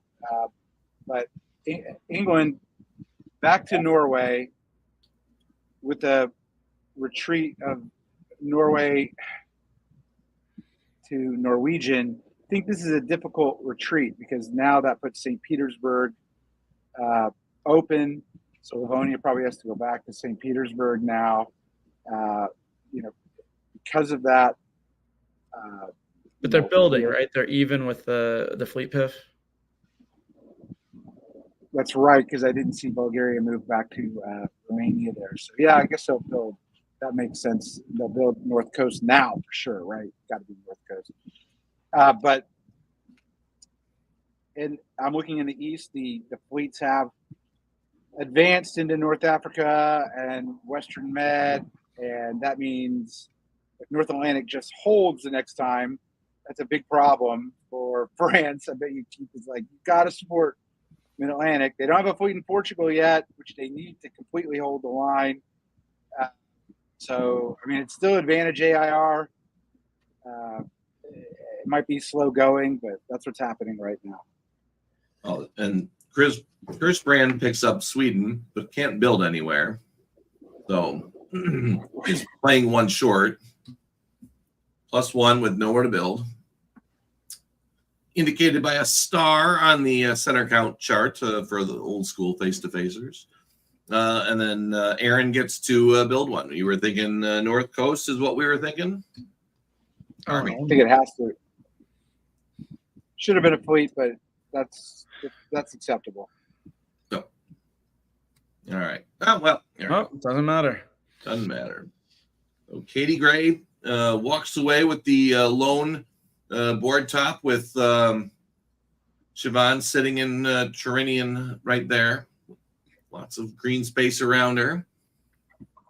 Yeah, If soccer is a game where 22 people play and Germany wins, diplomacy is a game where 7 people play and Katie wins. Yeah, she's got a lot of cultivation of friendship that leads to her topping boards somehow. But hey, you'd rather have it done nicely than aggressively. And she did. Yeah, she had 3 on Katie and 1 on Russia, right? For Siobhan. No. There's no incentive to stab if you're leading already in Karnik. I don't even know what the ick means, but on Carnage scoring, right? Because I'm reading she's first and she's got 8 centers and 75.08. So I guess it's not or 7308. So I guess it's a little different, but yeah, I mean, obviously great game by Katie. Really happy to see Aaron have a good game. A good game by Siobhan. Siobhan could have gotten squeezed here.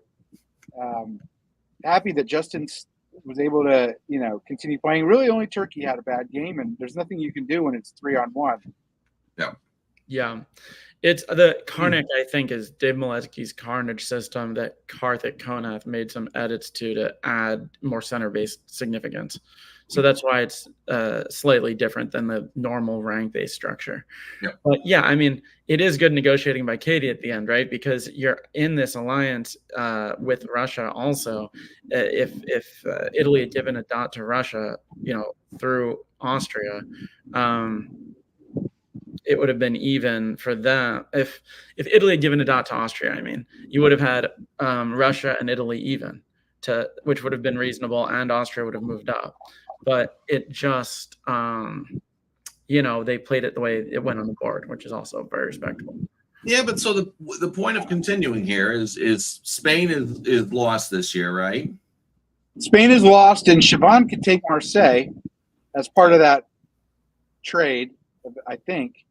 Or they lose Munich.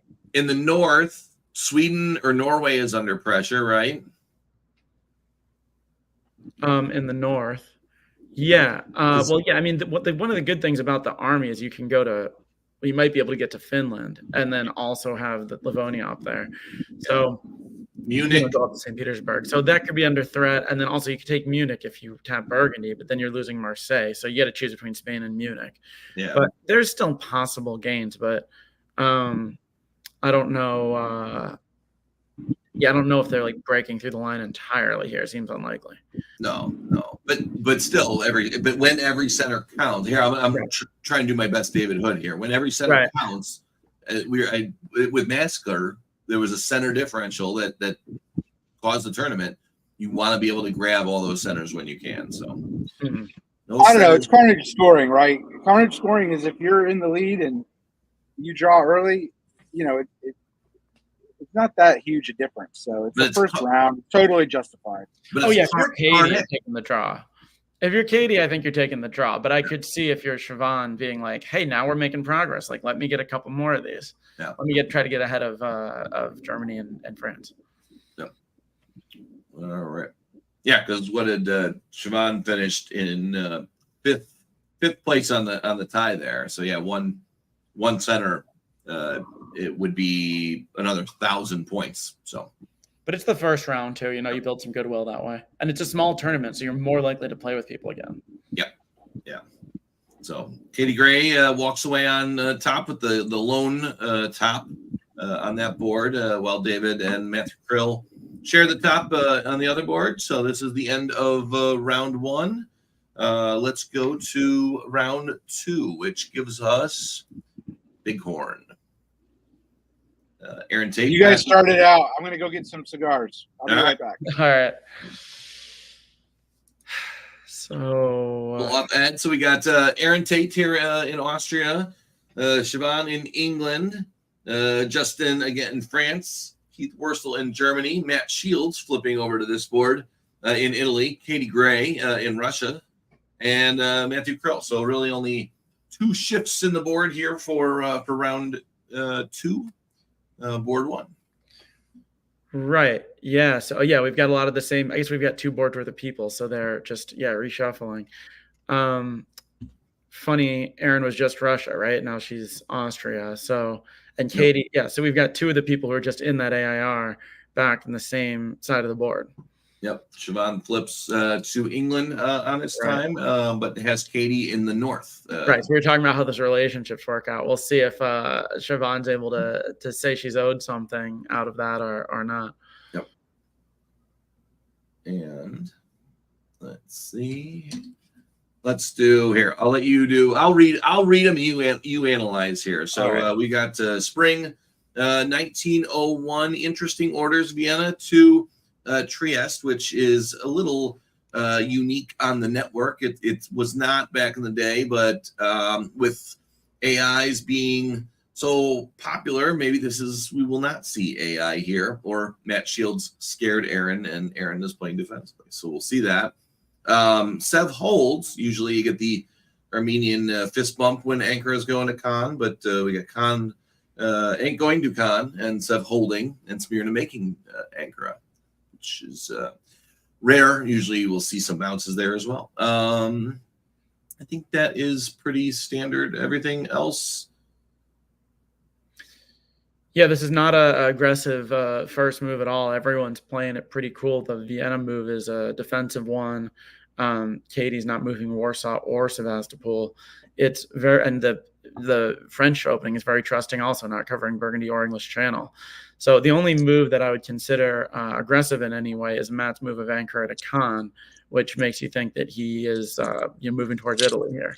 But aside from that, this is very non-committal, and I'll be very curious to see how this plays out if Katie really has friendship with Austria and Turkey. Matt and Matt paired together again. Maybe this time fighting. So Ben, let's let Ed get settled in here. I'll have you do the fall. Sure. So Austria supports to Greece. Trieste stays. Oh, Matt Shields miswrites the convoy. Oh. Does not get to tune it. Miswrites it. You can misclick it, but no, it's live. You write that. Right. I have seen that plenty of times.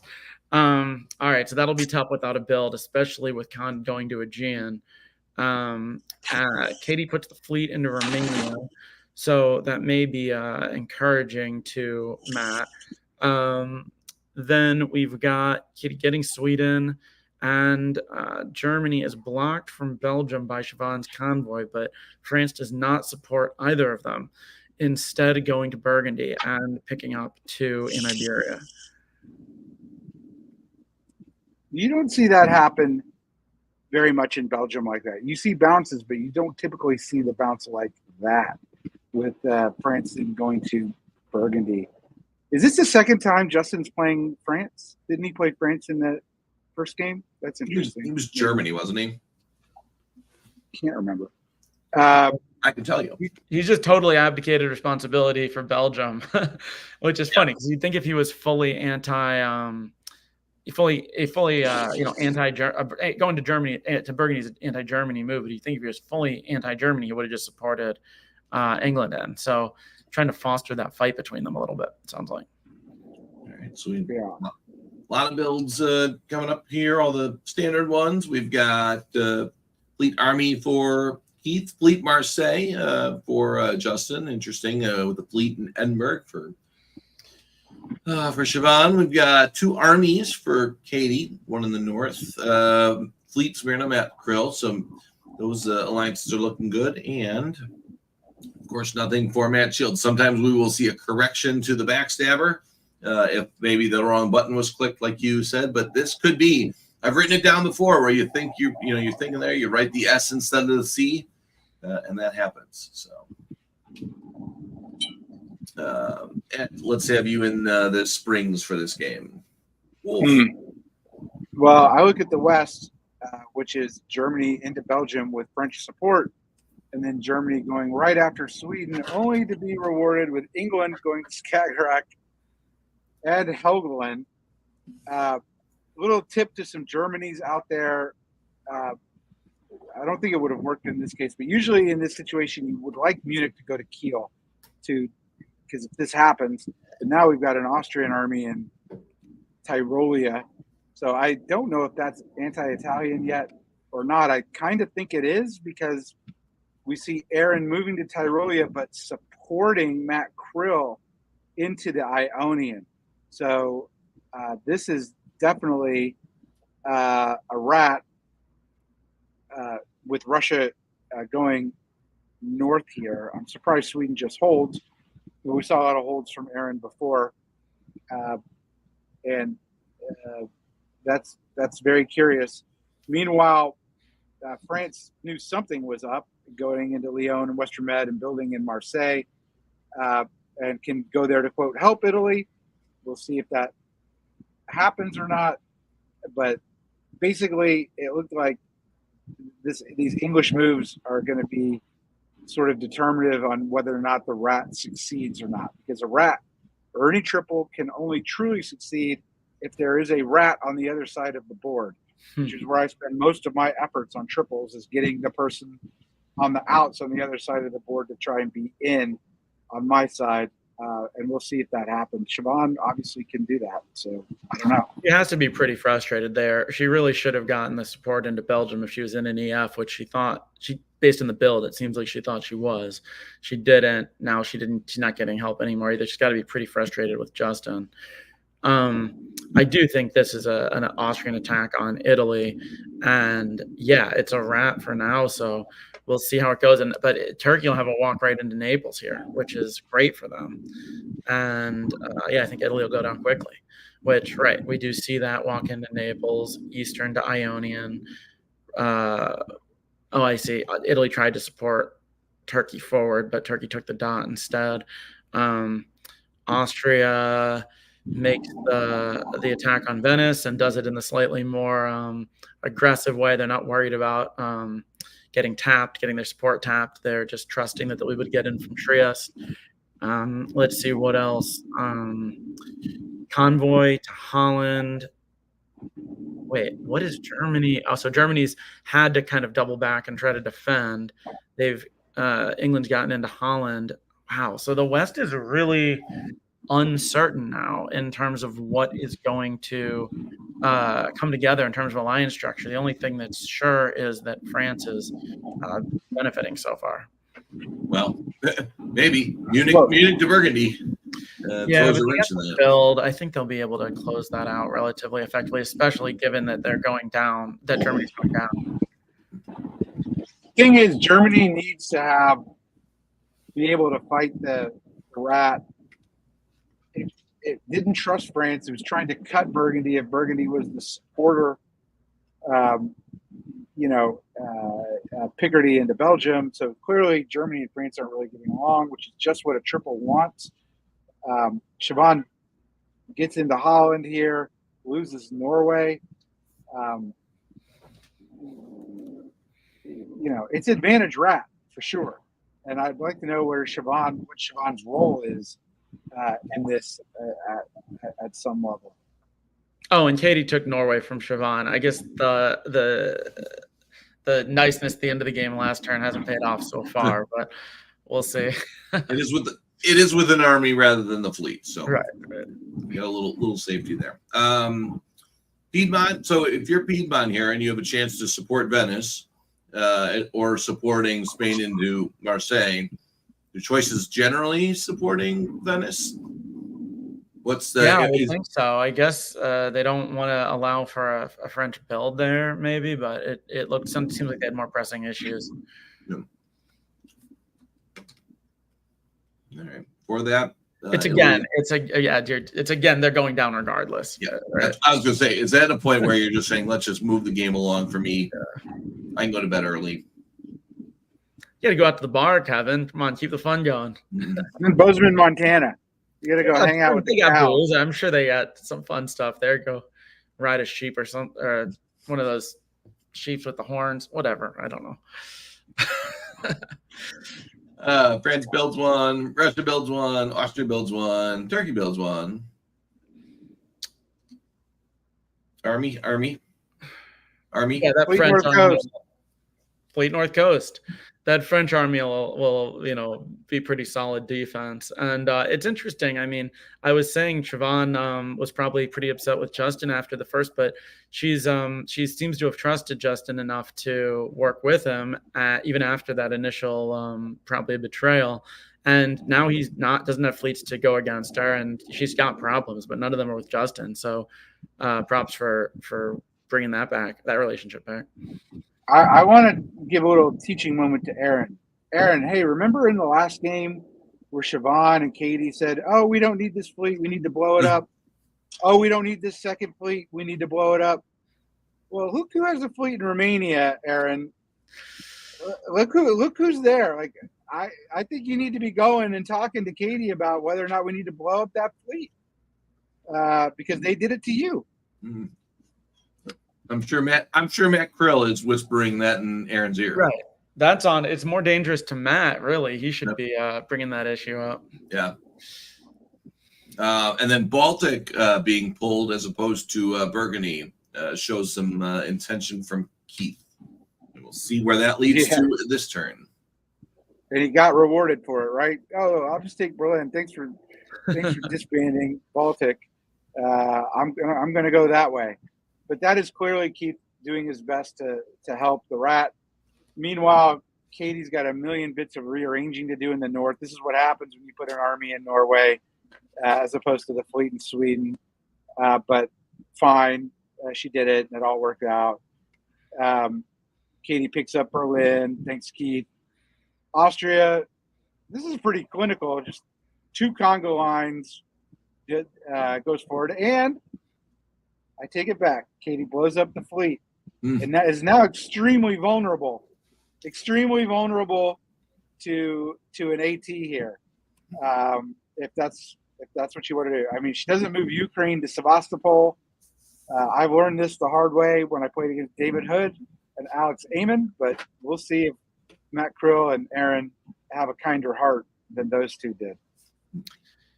Yeah, this goes very well for Siobhan in terms of taking dots. She could have, if Holland had gotten hit by Ruhr, then she could have just gotten the one, but instead she gets both. We'll see if she can get more units on the board fast enough to contend with what I think is a attack coming from Katie, given that she now does have the fleet in Norway.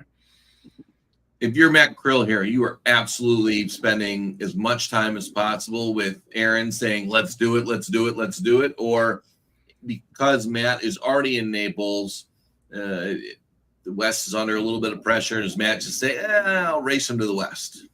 Here's the problem. Aaron and Katie seem to be pretty loyal in game 1. And so I think there's a lot of trust there. And Matt is a superhuman, nice guy.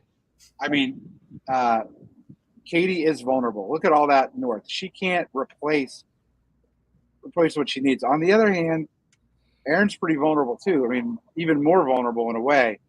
So the way to think about this is if you're Austria in this situation, I'm discouraging Matt from stabbing because it's like, yeah, we can go after Katie, but then you're just going to come after me, and Matt's going to get a giant board top, which, if I'm Matt, I'm in favor of. But we'll see what happens. If I'm Matt, I'm in favor of. Walking out. Yeah, nothing. Aaron's walking out, but that prevents her from getting stabbed for 2, right? Which could have happened if Matt had stayed where he was and walked into Serbia. So it's a gracious move, but it's also a safety move. France is getting Naples here, which I guess was always going to happen. But Austria picks up Rome, and France loses Marseille, so they will end up even here. Wow, Siobhan goes back from Holland. They must be trying to work. She's worried Norway goes to Norwegian, and all those little things that could happen. Yeah, I mean, I thought she was going to get a build, so it wasn't going to be as worrisome. But with this cooperation between Russia and Germany, which absolutely makes sense that Keith going out like this would want, well, now he's not going out, but going down to England like this would want that cooperation. So Siobhan's back in more of a defensive position. Katie's just moving forward in this game now with German help. You notice the Warsaw goes to Prussia. So even though she seems to be working with Germany, there's sort of still the opportunity to take more there if she wants it as she goes. And yeah, this is working out very well for her again in this situation. And a little defense with St. Petersburg back to Moscow. And let's not forget Burgundy into Marseille, supported by Siobhan. So the rat got their rat, and that rat is Keith. And Keith is now helping. Keith's going to live. He might be 4th, which is kind of better than being out first in Carnage scoring. He might net himself 3,000 extra points. Yeah, that is a fun thing about Carnage scoring. It gives the people who do not have a chance to top a better incentive to play and to try to increase their position as the game goes than some of the purely lead-based scoring systems. And it was not Siobhan, it was Aaron. You're remembering Siobhan from the last Austria. Too many rats in a row. On to a winter, we see a build for Keith and 2 for Katie, 1 for Matt, and Matt Shields will pull one. Fleet and a Wave builds an army for Keith Worstel, and Matt Shields leaves Fleet North Africa, which can walk right into Mid-Atlantic. That's lovely. And I think will. And it And does. And does. It goes right there, and Matt Shields has joined the Rat, even though he's a victim of it. And I guess what we're going to try and do now is take out France and England as fast as possible, and then maybe draw after that. Katie in Russia playing nice, going to Silesia, not backfilling in Berlin at this point, but obviously will. This looks like another really good game for Katie. Katie's in the North Sea. Katie's in Skagerrak. No need to worry about that fleet in Denmark. It's just there to help Katie.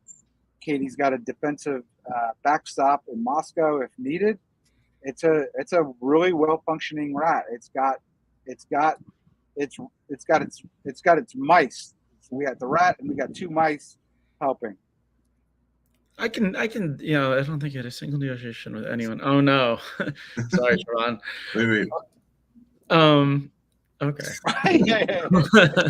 Right, but he wasn't talking about the game. Right?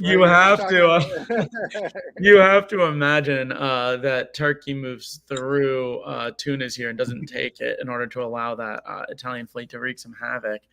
But we'll see what happens there. The question of I think that unit in Moscow is so valuable for Katie because it allows her to keep her momentum forward without the potential to be stabbed for more than one. Yeah. Right. I mean, Katie's already leading the board as Russia. She's already got her points. So now it's just about helping other people as far as they want to go. So, we saw both other games draw in 1905, but typically I think under Carnage scoring, you can draw whenever you want. I don't know if this game has those rules or not. Okay, moving into the fall, Ben. Ooh, we have some action. Yeah, we've got Italy reversing back to Spain. Okay, well that's man, there isn't really, you're calling them the East, and then they're like they're mice or whatever, but I don't think there are 2 sides anymore. I think it's just the Rat, and then everyone else is fighting over scraps. So Germany is moving towards Belgium. Italy is moving towards Spain. England is defending. Barents moves forward. Katie is giving up Romania here, which is fair, given what really wonderfully she's doing in this game. I guess my question becomes, does there become a time that Austria is not necessary and Turkey and Russia can cut them out if they'd like to? But I assume it's arranged in Romania. But I don't think they're going to stab Aaron. I mean, without Aaron, they wouldn't have gotten as far as they would have. But without Keith, they wouldn't have gotten as far as they would have. And I don't think it's scrambling. I just think it's the only thing that Matt could have done to stay alive was to take Spain. Although I guess Tunis was moving out of Western Med here. Yeah, it's not. I don't mean scrambling like it's necessarily negative. I just mean there's no line and there's no clear alliance structure in the West. So the Western powers are each making individual deals with Eastern powers without necessarily having a structured defense or long-term plan of attack. Yeah, this is a turn of events here. So Katie drops into a first place tie with Aaron at this point. Matt Krill does pick up one from Romania, which Katie had one in pocket already, so no effect to her center count. So we'll see Austria and Turkey building one. Italy has the opportunity to build one, just not the resources or center to actually place that unit into. So Italy will play one short. A perfect Janissary. Yeah, France had one piffed and has 2 more coming off the board here. And Keith builds for the second turn in a row, getting to 6, which is the high point for him for the game. So. Katie's got to breathe a sigh of relief when that fleet comes down in Smyrna, not Ankara, but that's what you would have expected with the alliance structure. Yep. On that note, we get to spring 1905. There are orders in the box, and we go. Convoy incoming to Edinburgh, which is exactly what needed to happen, and it needed to happen exactly this way. So Siobhan is dead lady walking. Meanwhile, I guess they're going to set up a bounce in Romania now forever, which is good for Aaron. That's what Aaron needed to see. Aaron doesn't want that Turkish army in Romania just sitting on Budapest, especially if Vienna's going to Tyrolia. We got Austria there just sort of rolling through. This is the only question this game is how many centers do they let Keith live on, because everybody else's centers are gone. Yeah. Yeah, and you start to think about the game end state here, and Katie's got to be thinking a little bit about whether she wants to have topped both boards and be the clear leader going into the last round, because that could lead to her just getting decimated immediately if everyone gangs up on her.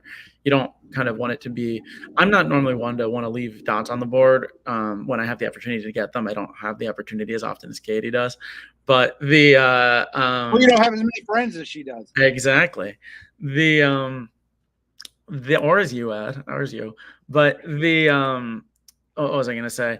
There is a clear, when it's so clear as one person is first, and if they top, they are going to win the tournament, that can be a little too obvious to everyone else that they need to be taken out. So I could see her being totally happy to share this top. Well, especially with no drop round, too. That matters because a second or a third place, or a third or fourth place tomorrow with someone who had 3 seconds could be pretty close. Mm-hmm. So Katie's being awesome in one sense, right? The way she's treating Keith, because this is not a Janissary, when you have 6, admittedly 5 now with Marseille being Austrian, it's typically not your Janissary, position, and she is exercising a lot of patience. But if I was Matt Krill, who was 3rd in game 1, I might be thinking I need to be 2nd here. I can't split a 2nd. I need to be 2nd, or Katie split the top with me. And Katie might do that. I don't know. Krill was the shared top in the first one. Matt Shields was the one that was 3rd. Okay. Well, so I think you take another shared top. Yeah. Well, we'll see. Is that what he gets to? No. Interesting to see Sevastopol go to Armenia, especially with Khan moving forward. I don't know if that's just that certainly gives Katie a lot more control over what happens going forward. Turkey is building one and a rebuild, though, so actually that won't mean anything long run. And if she'd have wanted it, she could have gone into Romania. So it's kind of an interesting move. Edinburgh goes for Liverpool, Norwegian to Edinburgh, but it's bounced out by England, but she gets London. So Katie's still charging ahead, trying to get more. Germany gets into Spain, sort of moving away from his own home centers, but he goes down 1 here, not losing too much. Helgeland's trying to get to all kinds of creative places like Albania and Syria. Italy will go out, unfortunately for Matt. Italy goes out, and Katie's going to Armenia to open it up for a fleet build. Oh, smart. Yeah, good call. This is what's happening, and I think they are. I mean, there is precisely nothing that Matt Krill can do to Katie in this situation. Whether or not she follows through with it, I don't know, but that's why that's there. I mean, she's way over the line. It's kind of ridiculous to start talking about a solo when you're on 7. But, I mean, she does have a pretty good position in the north. It is interesting if she's really going to stab it, it's, an early thing to start thinking about. Well, it really depends on Germany. Germany could stop this solo. Well, maybe not, actually. Look at these units. They're totally out of position, and he's going down 1. Does he disband Denmark? if Denmark and Helgoland go, Right. Then Katie really has free reign. Yeah. Well, what's Austria going to do, though? Is Austria going to jump in on this stab against Turkey, or are they going to be against Katie here? That's the big question. Yeah, and if anyone, it's not like in a solo where there's only 9 or solo threat or even idea when it's at 9.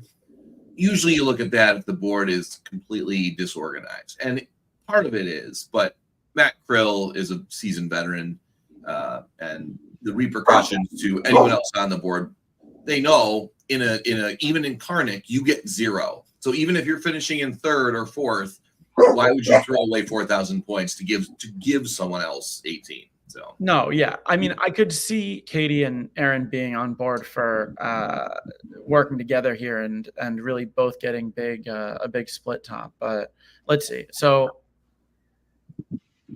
it's your turn. McAllis, the game does not end, although I could see why you thought that instead. We have this great GR, big R, little G, with Germany now into Paris. We also see Aaron obviously on board with Katie here. It may be that the stab maybe Aaron joins against Matt Krill in the fall, because we see Turkey pushing back into Tyrrhenian Sea, which I think is key, that Matt does not view.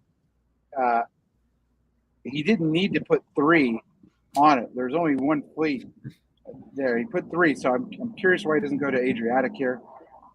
Maybe he's trying to prevent Aaron from joining Katie. But anyways, I find that interesting. Meanwhile, Katie is going to pick up Liverpool here in the fall for sure. And I wonder if she talks Keith into letting her have Berlin and Denmark. Yeah. Probably just Berlin, so she can build in Moscow, Warsaw. Right. Or just one. Yeah, well, yeah, and if another tap can come in on Gascony, then maybe he can get Brest also. So there's just a lot of ability for Keith to keep doing what he's doing, where he's picking up dots that are away from his home. I think maybe Krill would have been worried about their Tritonian and then having like an enemy fleet in Aegean, but I'm not exactly sure. You might have been right that Adriatic would have been the better move. Yeah, I guess the thing I would be thinking about here between Katie and Aaron is if Katie's going for a solo here, she's telling Aaron, we're going to get a really huge top together. Like, let's split this like 15-15. And that's what's, it's not a throwing situation yet, although maybe it would have from Keith in the mid to long term. We got a dog going?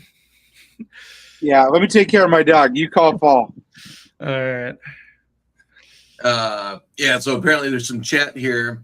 The order this turn should have been Serbia to Romania, which would have prevented one of the Turkish builds. Oh. And that would have gotten moving. And so maybe here we're at spring is Matt Krill is aware of this, trying to show force here in the Tyrrhenian. I've got, I don't need to attack you, but I will if I need to. So, and it ends. The game. Well, it's a very good result for Katie and Aaron. I mean, it's the evening, right? So, it's one of those things where, if Katie played it just right, then, maybe she could have soloed 4 hours later. But you never know. Yeah. And it's a great. She's going into the last round in the lead necessarily because she was leading going into this round. Yeah. Oh, actually, no. Well, 2 people split the first round. One was Matt. Who was the other in that? Miletsky was the other shared topper in that one. So we will. He could tie. He could tie her, at this point. But anyway, anywhere where you're in the top couple heading in, and Katie will certainly be doing that. We really didn't do in the first round, guys. We didn't do missed opportunities. Is there a missed opportunity here for Aaron? Probably not for Matt anymore and no one else, but what could Katie have done, or what could Aaron have done working with Matt against Katie? Was there any way that Aaron wins the battle on that and gets the top out of it, saying to Matt, hey, let's go 1-2? Because Matt would get 1,000 points if they attacked Katie. Is it worth it for 1,000 points? No, there's much more that could go wrong than that could go right if you're Aaron in this situation. And I think all they can really do is stop Katie from soloing. I mean, Katie's could solo, right? It's in the realm of possibilities that happen. It is unusual that she would be able to solo with, frankly, Keith, Matt, and Aaron there, to stop it. But this is Russia can get pushed back. I mean, she is. Look at all those armies that Austria and Turkey have. She can't build another fleet in Sev. That's going to bounce forever in the black. So I think this is probably the right move for Aaron. She can't really credibly attack Katie and get anything out of it. And she's only going to lose to Matt. And if she fights Matt, it only enables Katie to get more center. So I think this is the right result. If I was Katie, if I'm being dead honest, I would like to see Matt below Keith scoring-wise and knock 1,000 off of him because that's more valuable than anything else. But it's still a good result. Yeah, I agree. Here, you don't keep going as Aaron. In order to have any offensive power against Katie, you would need to make yourself totally vulnerable to Matt. So, but earlier, maybe a couple years, maybe there was a move, but I think this went well for Aaron, it kind of worked out well for everyone. But that's a good point, Ed, in terms of tournament scoring. Knocking a little bit off of Matt's score might have helped. Yeah, I think Keith losing one last turn while Matt gained one, with the differential being 2, it gets it tougher, especially in he pulled the fleet, so there's not much chance of breaking through those Austrian armies to get back to your home centers. So we will see. If Paris could have been held, it probably could have. So maybe that's one. And Romania is vulnerable, so maybe you could have finished through with a share for third place at that point. So. All right, to the second board of round 2, which we have Bitterroot. And in Bitterroot, we've got Austria, Dave Maletsky, England, Peter Cook, France, Justin Boxford Miller, who was England in the last game, so 2 in the West for him. Germany, Jason Massbaum, Italy, Declan Holin, Russia, Riaz Virani, and Turkey, Chris Brandt. So we've got a juggernaut pairing of Vancouver natives. What do you guys, when you see this this board as it lines up, Ben? First thoughts on the East. On the East, well, like you said, we got Riaz and Chris over there next to each other, and we've got Maletsky in Austria. So, yeah, I mean, a lot of these players know each other very well. I know Maletsky and Brand have known each other for a very long time. Riaz is very good, very creative, very tactical expertise, has played with a lot of tactical expertise.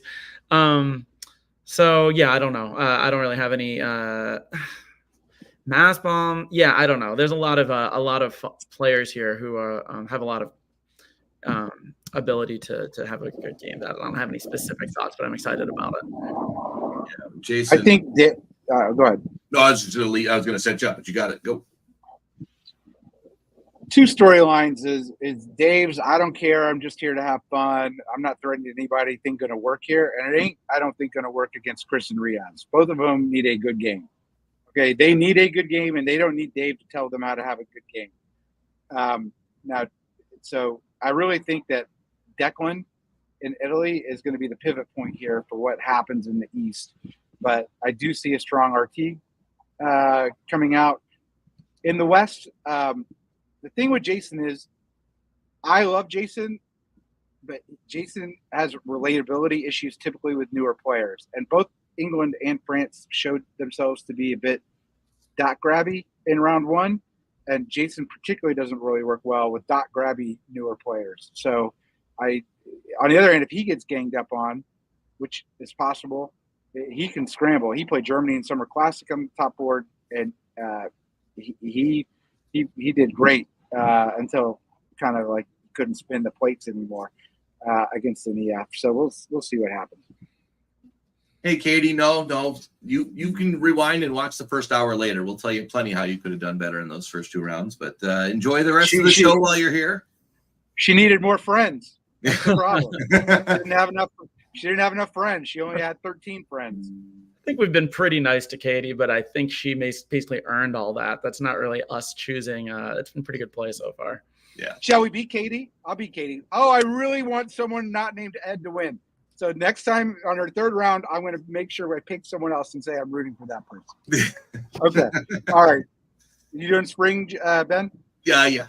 Sure, I'll do spring. We've got Chris going to Syria, trying to discourage a Lepanto. We have very standard openings from Riaz and Dave and Jason and Peter. And Justin goes Brest to Gascony, which I assume will go to Spain North Coast. So, still going to get the 2 builds. It's a very unusual move. I assume trying to show an extreme amount of friendship with England. Yeah. The 2 moves to me that look strange are Rome to Naples by Declan. I mean, typically you would see it go to Apulia, but that's fine in most cases. It turns out usually not to be a problem. And this Syria move, if anyone wants to know about Syria, Andrew Goff popularized it, but if you listen to my interview of Bradley Grace talking about why this is the best opening move for Syria in all cases, for Turkey in all cases, it's fascinating. And I wonder if Riaz listened to that and just took. It's not necessarily anti-Italy, but it does have that effect. We'll see what it does here in the fall, and it goes to Armenia. So the point that he made was it looks very anti-Italy, but can quickly be turned around into anti-Russian. And that's what happened here. Meanwhile, we do see that convoy to Tunis, no problem. Dave gets 2. Was a little worried about Declan by moving to Tyrolia there. But this is just kind of the elixir that Dave Maletsky needs when he sees Riaz do this, when there's a fissure. Because I think,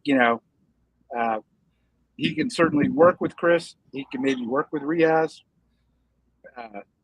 And we'll see what happens. Meanwhile, Germany, Jason doesn't trust the Burgundy move, so goes back, but still gets his 2. Lets Russia into Sweden.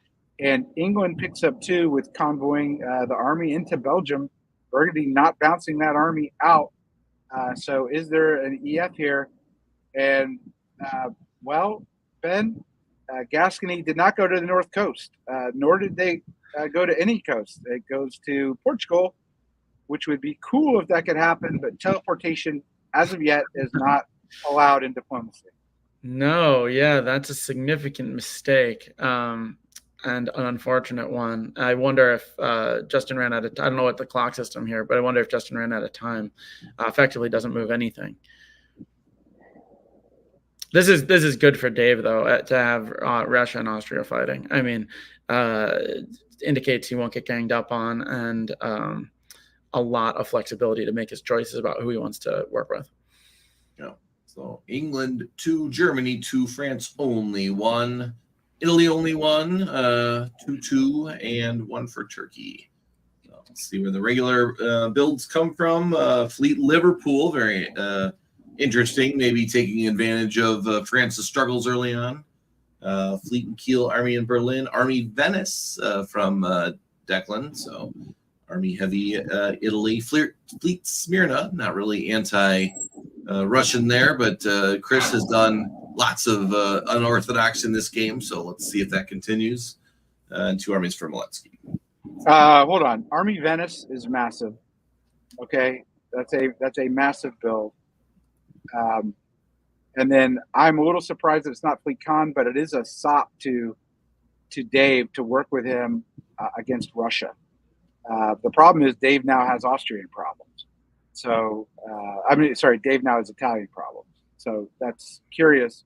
But Italy has a French problem. Fleet build in Marseille. And France has an English problem with a fleet built in Liverpool. So nobody's on the same page, except Jason does something very standard, and I'd be curious to see what he does with it. I go to Skagerrak, Denmark in this situation. I think France is going to be occupied defending against England. I think that Venice build is very concerning to me if I'm Austria. I think it is leading me to probably choose, if I have a choice, Turkey over Russia and try to get those fleets out against Italy, while you can also take Romania here as an alliance. So, Ed, you needed to kick off that analysis by saying Mo centers, Mo problems. So you have lots of problems. All right. Ben, spring 1902, or are we at? I forget which year we are at. We are 1902. So Italy convoys to Albania while also getting into Munich with French help. Very interesting. Gascony's moving out to mid-Atlantic, and they're going to pick up Portugal, but they might have a hard time defending Paris as well as Brest at once, while also taking what they want to take.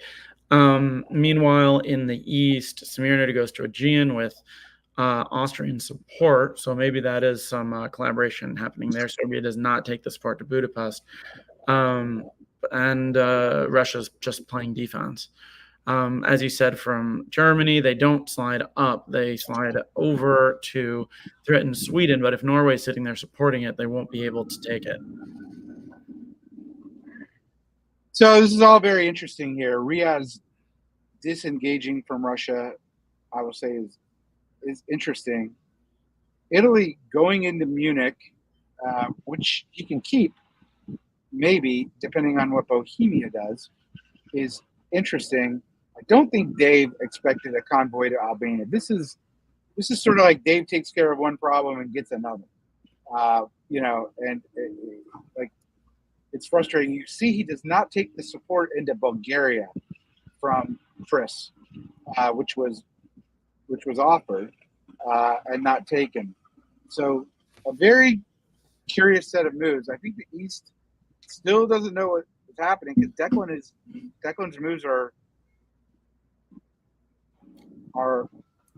unorthodox. He's splitting the baby, here. Yeah. And I don't know how Albania can consider anything other than anti-Austrian, and I suspect right now what we're going to see is Turkey and Italy work against Greece and defend against Russia. I think Russia might go either defend Bulgaria or defend the Black Sea. We're going to see. Yeah, I don't think you make that convoy if you don't have some agreement with at least Turkey. So the question now is on Riaz for what side he takes. Let's see where that goes. Yeah. Oh, wow. Double. Yeah. So what we see here is Aegean going to Greece. So we do see that Italian-Turkish cooperation, and then couple that with the cut of Serbia, the cut of Budapest, which allows Italy to get into Trieste. So this looks like an ITR, whatever that is, whatever that thing is. I don't know if that lasts very long, but Riaz showing a lot of trust here, vacating Khan. Of course, he's going to be able to build, but almost certainly has to be an army in this case, which is what Chris wants to see, and Italy doesn't want to see a fleet. Meanwhile, in the West, hard not to look at England and see that England has gone all in against France here, largely successful, getting Mid-Atlantic,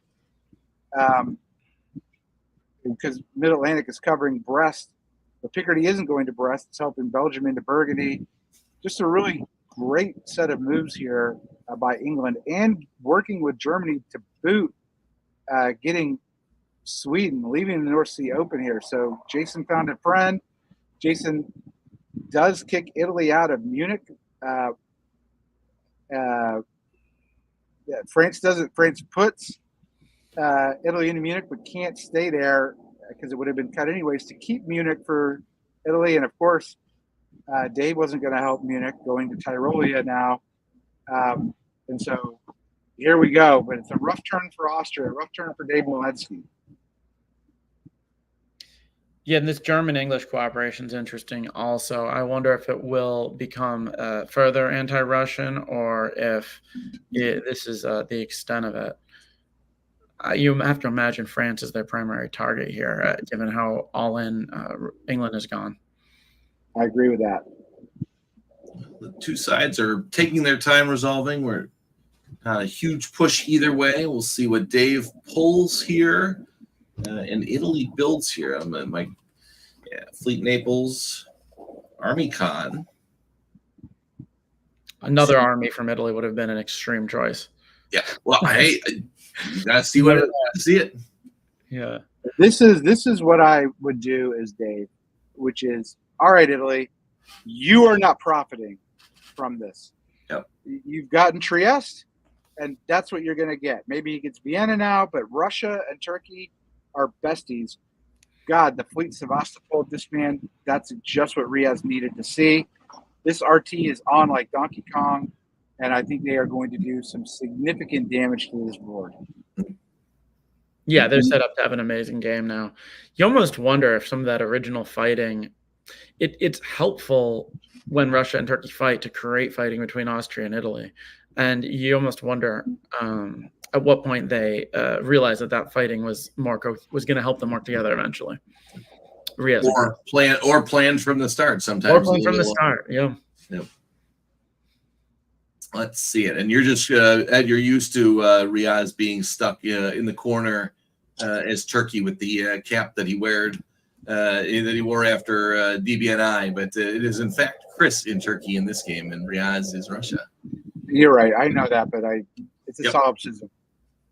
Very good. So now Armenia finally moves out of the way, even though Moscow comes south. Romania walked right into Budapest, Bulgaria into Serbia, Bohemia into Vienna, but Italy might not be able to maintain purchase on these centers, except that Munich does go to Silesia. So now Russia has some other things to worry about aside from the attack on Russia, aside from the attack on Austria. England is making progress in Brest and also is getting kicked out of Burgundy, but in the long run, well, yeah, I mean, they're in Western Med, so yeah, they've sort of lost some position in France proper for this advanced position in Western Med. Meanwhile, Germany, yeah, the choice of Germany to go east to disrupt the Russian advance instead of to help England continue against France is interesting. It probably England was always going to get more out of France given the advanced position they were in. And I don't think this is a bad decision on Jason's part. I agree with it completely. First of all, this gives Germany value. Germany now is the only one that really is seeing the RT and can stop the RT. If England and Germany alone were to fight the RT, they can't fight RT and France. They just can't do it. They don't have the units to do it. Somebody has to go east. Germany's doing that. But the corollary to that is they got to make good with France. They have to, because if it turns out that this is FRT, then the game's locked and it's over. And it very well may turn into that. But hopefully Justin sees this by Jason as a diplomatic play. But I don't know. France just lost Brest. They're not going to take Belgium back. They're not going to get Belgium. So maybe France is like, screw you guys. I don't know. In a Cartman tone. They're going to go home. Fall 1903. Germany turning on England or agreeing to share some dots, maybe? Oh, yeah, me. Sorry. So, yeah, it looks like France all but held there, as best I can tell. And Germany picks up Sweden, I guess, as a trade-off for Brest, but also it'd say, look, I need that unit. Meanwhile, Dave puts the fleet into Venice, which is pretty non-threatening against RT, right? That's So I can see that move being made. Italy keeps Venice for now, but only because Riaz had to cover Warsaw from Jason. Otherwise, would have lost Vienna, but instead, Chris takes Trieste. Chris takes Serbia. Definitely builds a fleet now. Italy's functionally dead. And I'm surprised England here didn't try and snag Tunis. I can see why he didn't do it, but a lot of times with some players, you can't really dislodge mid-Atlantic because it's got to support Brest, but that would be a tricky dislodgement anyway. So I don't know. I guess holding is fine. It's a mistake that Vienna doesn't hold Trieste. The RT just decided they were done with that. Apparently, they didn't even need to pretend to be interested in working with Italy anymore, which makes sense because you have to imagine that Chris is going to build a fleet here in Smyrna. So the cat was going to be out of the bag right away anyway. The move to Legion of Bohemia is interesting. I think I would have been tempted to try to go to Kalisha, but maybe, and have some more disruptive forward position. But it seems like what it tells me is that Jason, more than trying to be offensive here, is trying to sort of lock things down and defend as much as possible. Yeah, he doesn't want to go to Warsaw because he doesn't want Riaz. He doesn't want Riaz to build in Warsaw. So I understand that. But I think he's going there to support Italy. I think these moves are there to support Italy. That's what makes sense to me here. Yeah. English fleet in Tunis fall 1903 would have been very fun. Do not get it, but England does get a build. France pulls one. Jason picks up one from Sweden. Riaz gets one. Chris Brand gets two. Dave pulls one. It'll be interesting to see which one he keeps. And Declan also pulls one from losing a lot in the middle there. Dave keeps the army. Chris waves one, which is what I was going to ask you guys, but got that answer there. Riaz army north. Liverpool, Army Kiel, Army Berlin, Army Kiel. Trying to convoy. Not that Berlin couldn't have convoyed, but I don't know. What do you make of Army Kiel, Ben? Yeah, I don't know. I probably would have put it in Berlin unless you're going to Ruhr with it. Maybe it's possible. Jason could think that he's got enough in the east and he wants to take it west, or he just hadn't decided. Yeah, I think he's trying to give space to Riaz to stab Chris. I think that's the idea, but I think it's going to go right to Berlin anyways because I don't think that's happening. That does make sense. I was going to go to Berlin now. Go to Ruhr. I was going to say, and I'll go through this in a second, but that those two armies going to Tyrolia and Bohemia, they are defensive to try to defend the Italian centers that are left. Unless he can get one of them to flip on each other, right? Then they can suddenly be offensive in whichever way he wants them to. So what we get here is that Jason jumps in on the French attack by going to Ruhr and Burgundy with support from Belgium. France is trying to take Brest back, but it can't. England does take Tunis now, and Italy gets back into Venice with help from Germany. What does Piedmont do? I think Piedmont just supports Venice. Trieste to Venice. Trieste to Venice. All right, so he's mad at Italy, and he's now trying to help the RT forward, which could be significant in the fall. Convoy to Greece gets the army going forward faster. There are 3 on Ionian now from Turkey, but because England is in Tunis, he will be able to prevent Turkey from taking Ionian.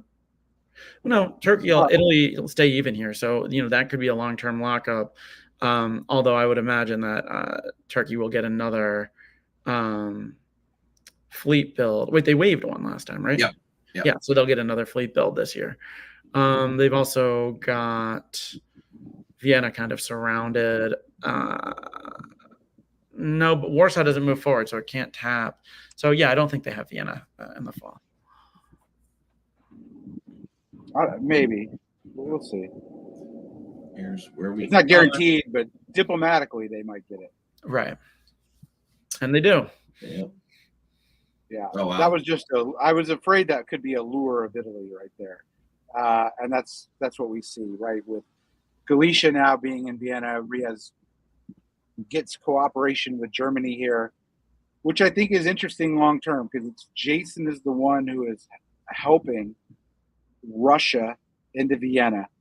Russia is a theoretical enemy, so is Jason part of this Chris Brand Riaz team now? No, I think Riaz promised Jason that he'd build Fleet Sev or something, right? With the move back to Ukraine too.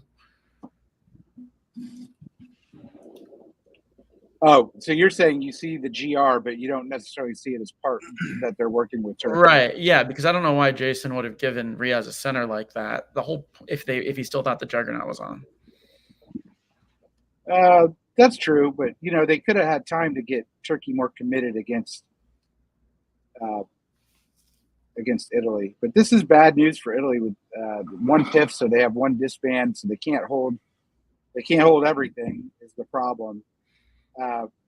Meanwhile, I do think it is significant that Burgundy gets dislodged and retreats to Belgium. Now, Jason was already picking up something in Venice. He wasn't losing anything. So there's no real reason he has to go to Belgium other than I suspect we'll see Riaz or Jason in Norway in short order.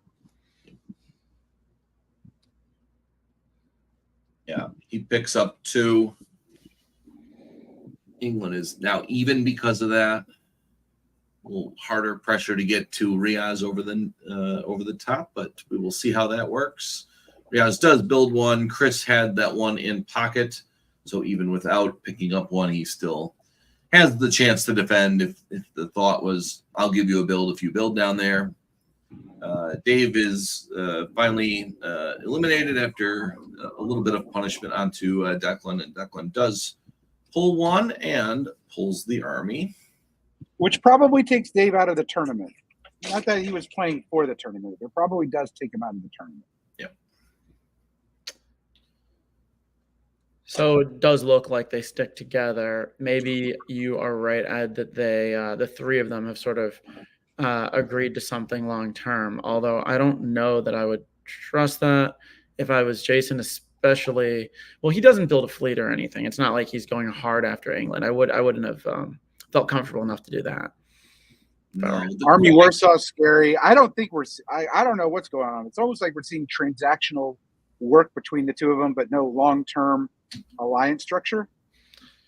Yeah, and we'll see off the bat that there is no repercussions for the retreat to Belgium, at least so far. So that's good for Jason, and our team moves on. Right, it does. Yeah, Jason's still moving against Russia defensively, and Riaz is moving against Germany to get position forward into Galicia. So yeah, I don't fully understand why the support to Vienna, but maybe it was a aspirational hope to change something that didn't change. Albania is going to. I'm talking about from last turn. Albania is going forward to Venice. Turkey gets into the Ionian Sea, which is huge, just positionally going forward. And it's not like the West has all the adjacent spots locked up either. So there's the potential for Turkey to keep going after that. England's getting into Paris, making the progress that they want to make. But, you're going to have a Turkish problem before too long on the breakthrough to the Med. And if England and France keep fighting, and nothing goes in the north, everything kind of bounces around. It's really hard for Jason to keep spinning the plates. I don't know how they can credibly fight France. And look, Russia's ally is Chris. It is not Jason. Turkey is in Venice with an army. That is brutal. Okay. That is in the Ionian. I love the Turkish position here, even if Riaz wasn't on board with it, and Jason can't keep up. This is great news for Chris Brand. This is a great game for Chris Brand. Fall 1905, Ed. We see some more forward from the Juggernaut. Hey, England, why don't you, do you want a dot? I'll give you Sweden, which is what RT, diplomatically could do. I can already hear Jason's sigh. I already know the sigh. I've heard the sigh both ways, against me and for me, when this happens, because I think this is a little short-sighted from England, if I'm being, dead honest with you. Because what's the long-term deal here? Because, Turkey's still in the Ionian, is in Apulia. Things look really bad for Italy. This is just RT running amok and Jason not being able to catch up, because I don't see Jason getting another dot. I guess he can maybe take Marseille, but I assume Benison or Tiroli is going to cut it. So, problems. No, I don't think. Yeah, or Paris can cut it. I don't know. It's a lot of issues. Well, and at this point, again, these are untimed rounds on Saturday. If they wanted to, EG is falling apart. The West is not together. It's just a matter of what can Chris and Riaz do to stay together long term. And maybe Peter's the one that said, "I'll be your third to balance you out," and a third with very few centers still earns 5,000 points. So. Right, and a lot of these games have not been going super long, so maybe that's the pattern here. Just willing to accept third at this point, and hope that they don't push all the way across and take everything. Yeah, I don't know why France would owe anything to, or yeah. Well, France is going to be hard to take out too, so maybe France is going to be third, but we'll see. Yep. Well, England's building two. Well, France pulls one here, so that hurts. A couple more. Fleets for England could put him into Portugal and Spain or wherever he needs to get to be the locked up third place person. Chris builds one again. Nothing for Riaz this time, just positional gains. Jason pulls two forward armies. Chris builds Army Khan. We'll afford that to Convoy yet. And we do get two fleets from England. Man, if I'm Riaz, I do not like that build. I do not like it. That says Chris is like, I don't really feel like my dots are in the Western Med and all that. We've got some dots other places. So let's see if this turns around the game. Yeah, you're saying that's for a convoy, but it doesn't have to be. There's plenty of places it could go. Yeah, I was trying to play along the RT until we don't see an RT anymore. But I think we are going to get partnerships as Siobhan just recaptured a conversation from earlier in that game that she overheard at the tables. R&T are lockstep at the moment. So, and Riaz does pull St. Petersburg down just to make sure. Reading Siobhan's chat there. All right, so wow, yeah. Chris, Riaz is not very concerned. St. Petersburg comes down, but Warsaw still goes forward. Munich walks in.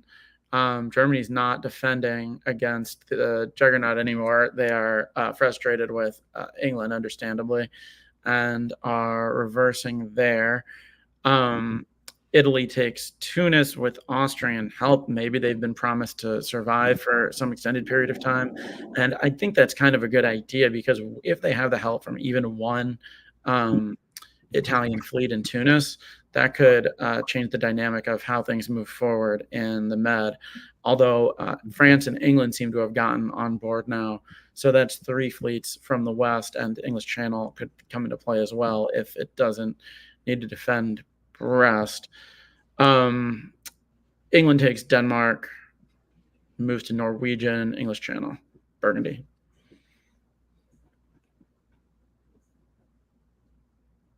I don't even know. Like Jason's moves, I understand, but I think that's going to be like how Jason moves his pieces.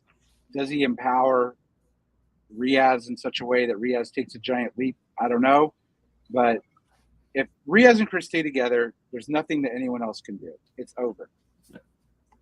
Let's see if they do that. Fall 1906 is in the box. And yes, Bulgaria runs away.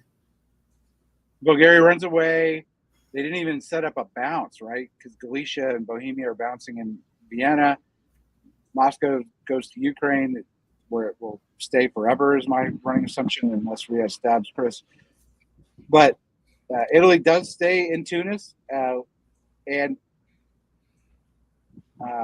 loses Rome, but keeps that other fleet in Tuscany, which is sort of very helpful on the line there. So this is good play by Chris, and he's got those units in pocket should he need them.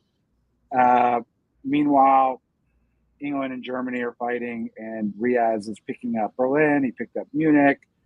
I assume he's building North Coast now. He may even wave one. We'll see what happens. We've had a lot of dominant alliances today where someone's gotten the best of a situation and made it across the line instead of things locking up. I mean, to a certain extent, that indicates some aggressive play where people are still trying to make gains instead of just like setting the line and playing defensively. So makes for interesting diplomacy to watch. Manas in the chat, some exclamatory quotes. Jason pulls 3 here. Riaz is building 2. Chris Brand builds 1, and Peter pulls 1 as well. So we're on our way to a Fogel at this point. We like that. No, we're not. No. I think that's how it's going to work out. Hey, I'm just telling you what I see at this moment. You guys are here to analyze what's actually going to happen. Waves for Chris and Riaz. This seems like 17-17 type waving. Riaz does build Army, St. Pete, not Fleet, North Coast. And Jason leaves, what does he leave? Holland and Picardy. Right. I do find it interesting, right, where in the prior game, Katie had a Janissary and Keith is Germany, and really used Germany. But Riaz didn't really do that here. He's just sort of just taking advantage and picking up dots where he has to. Now, I'm sure he's trying to just keep up with Peter. I think the Army build's super interesting in St. Petersburg. The fleets, yeah. Okay. Leads in the south are interesting. There's no guaranteed progress here anymore, unless Tunis wants to tap Western Med, and then they can get into Lyon. But then Italy's risking Tunis, so it'll take them a while to reshuffle the fleets to where they're more useful, and there'll be some guessing. So we'll see if they actually slow down here, or if that's maybe their first impediment here in this game. Yeah. So this tournament again is held in Montana. Lots of mountains up in Montana, and that steep slope is a double black diamond for Jason right there. So get in here. Jason's gonna if I was on a double black diamond, I would die. It's just like Jason's doing. Jason's gonna die. Riaz takes Kiev. There's no impediment at all because England is now working with Turkey suddenly. It's a Fogel. It is a Fogel. I mean, it could their fate could be the same as Italy's earlier, where they thought they were working with the juggernaut, but they're not actually. But yeah, they go straight forward. But Venice doesn't follow. So yeah, maybe it is an arranged ending, but you would think Venice would have followed through forward. And yeah, other things are sitting around. It's possible you're right. Adriatic to Apulia looks like they're going to take Naples. I don't know why Riaz and Chris would agree to an even split in this situation, though. So we'll see how it ends. No, I can tell you why they would agree to it now. But why they would agree to it long term, I don't know. But, Riaz tells us he's a nice guy, and he is. But on the other hand, I've seen Riaz do things that he has to do. And Chris, too. Kiel is supporting London into Holland, though, so there's got to be some agreement as of now. Yeah. Oh, yeah. I'm the fall. So, Jason, goodbye. You made it to 1907 as Germany, and I'm sure you're glad to be rid of this game. And then Italy is not goodbye yet, although it could have been. We'll see if this Italian fleet that stayed in Tunis now for a full year does anything. Well, we don't know that that's the fleet that they'll keep, but we shall see. But it doesn't look good for France in this situation. Maybe it draws. You may be getting to that point. So we've got, although Chris does jump to the front of the line with 11 centers, and that would be a big point differential just in standings, not from center differential. So Chris is potentially building 3. Riaz with 2, as you mentioned, Germany out, and Peter's building 1. And all of them are waived. No builds. Even England is building. Wow. Wow. Okay. Wow. That's really Well good. negotiated by Peter. Yep. Well played. Amazing game by Chris and Riaz to get the East to work out. Whether they manufactured the conflict early or whether they just recognized that after they were in conflict, the situation had turned so that they were best off working together. They really got it back on board and had a great game together. But I am a little bit surprised that Riaz was okay tying for second here. Where can he go? I mean, he didn't build fleets in the north. There's 4 English fleets. All the growth is Turkey's. I don't think Riaz had a play. He has to worry about Chris 3 builds. Probably a reasonable draw. But if I'm Riaz, I'm disappointed in this game. If I had to run it back, I think he had a friend in Jason he could have worked with against England and done better for the RT. But as it was, great result. And I think Chris had the best position the whole game and deserved the win. Yeah, and I did give Jason some criticism for that support into Vienna of Riaz, but I think that's the type of thing that sometimes works really well if it works, right? You give a center, you get an ally, it's totally worth it. But in this case, it didn't work because they stuck together. Well, we have to. I don't see how Chris doesn't top this game. The question is whether Riaz could have gotten 500 more points against Peter, and if he can't talk Peter into that, he's not going to get it. Well, we get through round 2 with the board or the standings looking like this. So Chris recovering from a first round middling position to pop up to 3rd place, just above Matthew Krill, trailing Katie and Aaron, who have been on 2 boards together with 2 solid results between the 2 of them. The rest of the top of the board looks as such. And as you mentioned, David with only 7,500. Really, frankly, at this point, I think it's the top 4 that are contending for the title in this last round. So, well, with only 2 boards, it's really challenging, right? Because you can't you'd have to take out 4 people quick. Yeah. And those 3 of those 4 are people I know, and Aaron's played a great game.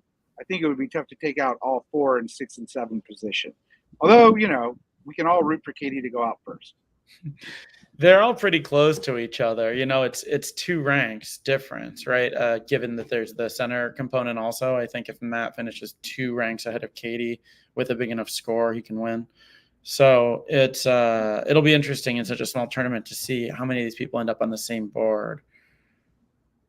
Yeah, and I do not know in which order who played who, so let's just take them and we'll vote which one we want to do first. So round 3, board 1, big hole. We've got Austria, Riaz Varani, England, Matt Shields, France, Siobhan Nolan, Germany, David Moletsky, Italy, Chris Brand, Russia, Keith Worstel, and Turkey, Justin Lohr. So we've got a few of the top teams. We got Chris and Riaz neighbors again on the same board again, whereas Aaron and Katie must be on the same board also. Yep. All right. There's a lot going on this board. Justin and Keith had it out already, like knife and tongs. And then we got the old face-to-face conspiracy in the West with Matt, Siobhan, and David. What's going to happen there? So who's the big – I mean, Chris Brand is the guy who's got to do well and has got to do better than Katie on the other board. I already know that Katie and Aaron must be playing the other board if Aaron's playing. And they've worked well together in 2 games. So Chris Brand is the – and it's hard to take – well, first of all, it's hard to take Chris Brand out anyways, but Chris Brand in Italy, right. That's going to be hard to take him out. I don't think Riaz is going to do that. So let's see what happens. It's going to be exciting. Yeah, we'll do this one. We'll do this one first. We read it first. We'll do it first. Let's go to 03. Yeah. Let's go to 03 and then do the other one. This is the and we could mix them up, but this is the better one to do first because no matter what happens in this, we'll still know that there's a chance someone on the other board that Katie could win it or Aaron. Yeah. All right, Ben. Let's Ben get Spring for this one. We'll give Ed Spring for the other game then. All right. So Chris goes right into Trieste, presumably by agreement, given that Rome goes to Apulia. But we'll see. You never know if somebody said, "Hey, are you okay with this?" or it said, "I'm going there." Deal with it. Justin keeps Smyrna where it is. Pretty standard across the board, except we get Matt doing the same opening that Dave did in round 1 with the it's an homage. Yeah, with the Liverpool to Wales, but otherwise a northern opening. And Siobhan put herself in position to take 3 if she can get it. Have I been missing out on Paris to Picardy? Have we done Paris to Picardy every turn? Is that why there's the comments? No, there was some comment made by Keith, and they're all having their little fun in the chat. Yeah. All right. Ed, on to the fall. Apparently, it was kind of with agreement about Trieste, maybe? Yeah, kind of with agreement. But again, well, this is what Chris did. This is what Chris did when he won WDC in 2016. He moved to Trieste and went to Tunis. So this is his sort of winning move there. He didn't commit to the Aegean. Meanwhile, I note that the new meta of this game is nobody likes the Black Sea. And I'm even part of that meta, and I love the Black Sea. But that's shocking to me that didn't go to the Black Sea, that neither fleet went. Meanwhile, I see the bounce in Belgium between old friends Matt and Siobhan, with Dave just picking up his 2 in Holland. Dave trying to tell people that Denmark can support the North Sea to Belgium. Not good, Dave. All right. Siobhan doesn't take Portugal, presumably is trying to orchestrate something against the leaders here, maybe against Chris first, by being aggressive into the Western Med. And I imagine that impacts Justin's thinking, also getting the fleet going forward. You've got two tournament leaders sitting here in AI. You might want to make sure, whether it's because you're trying to win or because you think they're just scary people, that you get going towards them a little bit. I think 2 other things of note. One is that that Mid-Atlantic goes to Western Med, doesn't take Portugal, and Spain doesn't go to Portugal, meaning Spain's going to have to worry about how to get to Portugal. Kind of Western Tripoli to me. The other part is I missed that Keith went to Finland. With any other player other than Dave Miletsky in Germany, Russia should be going to Bothnia, because if you're going to get bounced in Sweden, there's always a threat of Baltic. And when you go to Finland, it's almost an open invitation for most Germans to bounce. Yeah, but that doesn't help the alliance factor. He might have said, if you go to Finland, I will allow you in. And that was the start of that. Many reasons not to bounce Russia out of Sweden. I agree. A fairly normal set of builds and placements. Western Med excluded here. OBC. Maybe the Fleet Brest comes here and swipes up Portugal in 1902. We will see. We do not. We get Fleet Marseille instead. Fleet Venice. So we had Army Venice earlier. Now we have Fleet Venice. And Army St. Pete, probably the other interesting one to note, or Army Smyrna, I guess. Oof. Army Smyrna is very interesting. I mean, is it an IT? I mean, curious. Very, yeah. And Fleet Venice is curious. I mean, it's curious. It's one of the most unusual builds, but especially with the apparent threat from France. But it turns out that France is going back up north, and Venice is going to Apulia. So not such a dire situation. Russia goes into Bulgaria. Probably felt threatened by that army build. But Khan is going out to Aegean, so Justin must have had some designs on Greece or something. Keith is rotating up to go after Norway, but there seems to be interesting. The builds from Russia, from France and England looked pretty friendly, but Dave is being very patient and not worrying about Helgoland and going for Sweden instead. It looks like it does take Belgium. So kind of expanding out in both directions here. I think we have a 3-on-3 here with Turkey, the odd person out. This is kind of bad news for Russia here. Russia's going to lose Sweden. We definitely see strong EG cooperation there. With Sev going to black, it's hard not to read this as an heir in some way. And then as Austria, I would encourage people to think, I really like what Riaz did here. Usually it's almost like Austria thinks it deserves to have Bulgaria. And I think if it wanted, it could have taken it. But if you want to have presence if you want Russia to build north, this is a good way of getting that northern build. And also, Russian armies in this position are easily trapped. And so it's a good way for Riaz to keep his options open while gaining a friend in Russia. And into fall 1902, we'll see if Miletsky does get Sweden. He does, because Sweden vacate. Right. So definitely wasn't going to get Sweden. I guess could have in this situation, could have held it, but instead gets the 3 on Norway. Good cooperation here between Dave and Keith. Even with that move to Finland in the beginning, they've shown that they're working well together. And so it's hard to argue that that's a triple.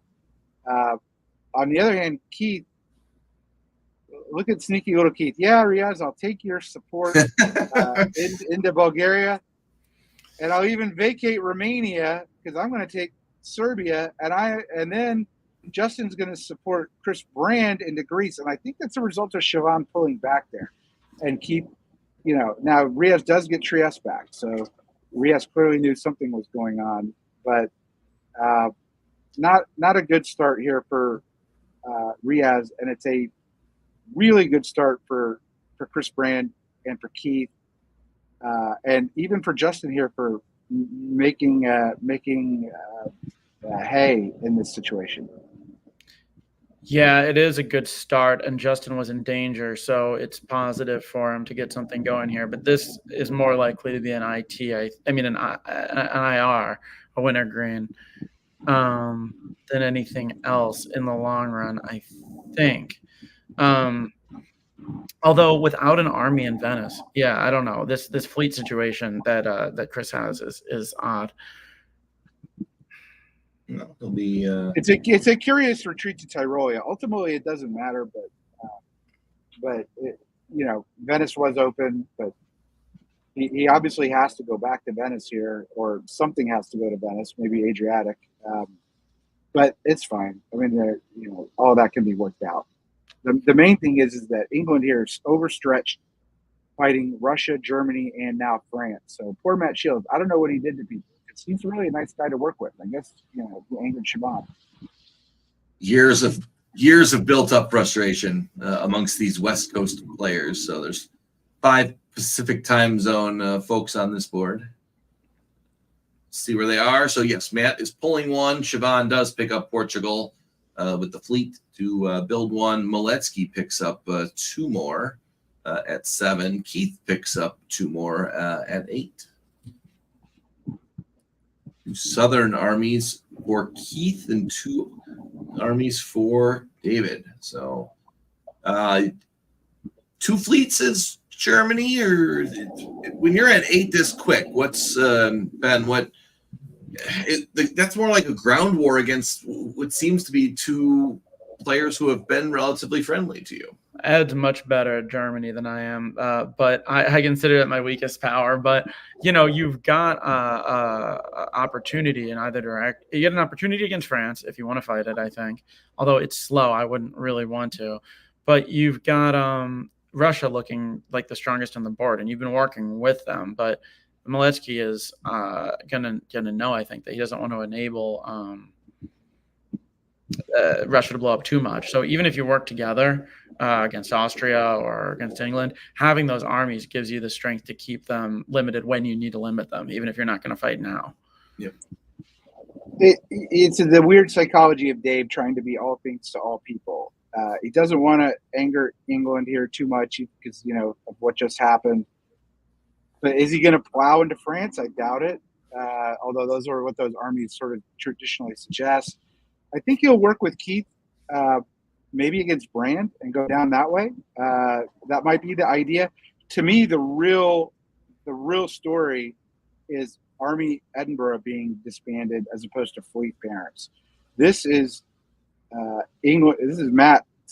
Basically, he's not giving up, but he's telling Siobhan he's not fighting her. And what does Siobhan do with that? We will see. Siobhan says, "Thank you. I will walk into Liverpool." And maybe London if she's allowed to. So Dave takes those armies down into Tyrolia or into Munich, into Tyrolia and into Munich with support from Riaz. Chris is getting attacked by Keith in Greece with support from Justin, but Justin is going into Bulgaria behind. So yeah, I guess Justin really does need another fleet, so I could see why they would have agreed to that, although this would have been more easily done with the fleet build earlier. Keith is really committing south. It seems like he and Dave are still in really good terms here, and nothing happens with the fight in the north with England. We'll see if England continues to stay in the north now, or if they at least cover London here.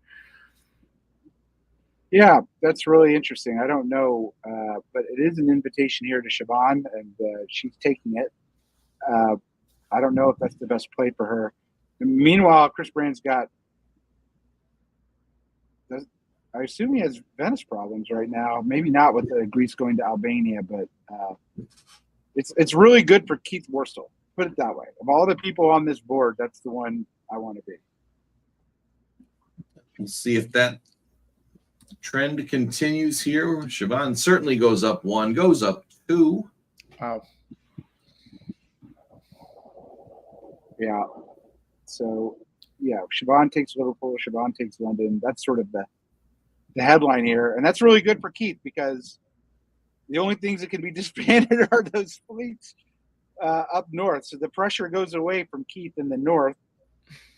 Meanwhile, in the east or the south or whatever we want to call it, Turkey is building, right? I think Turkey gets Bulgaria and is built. That's going to be interesting.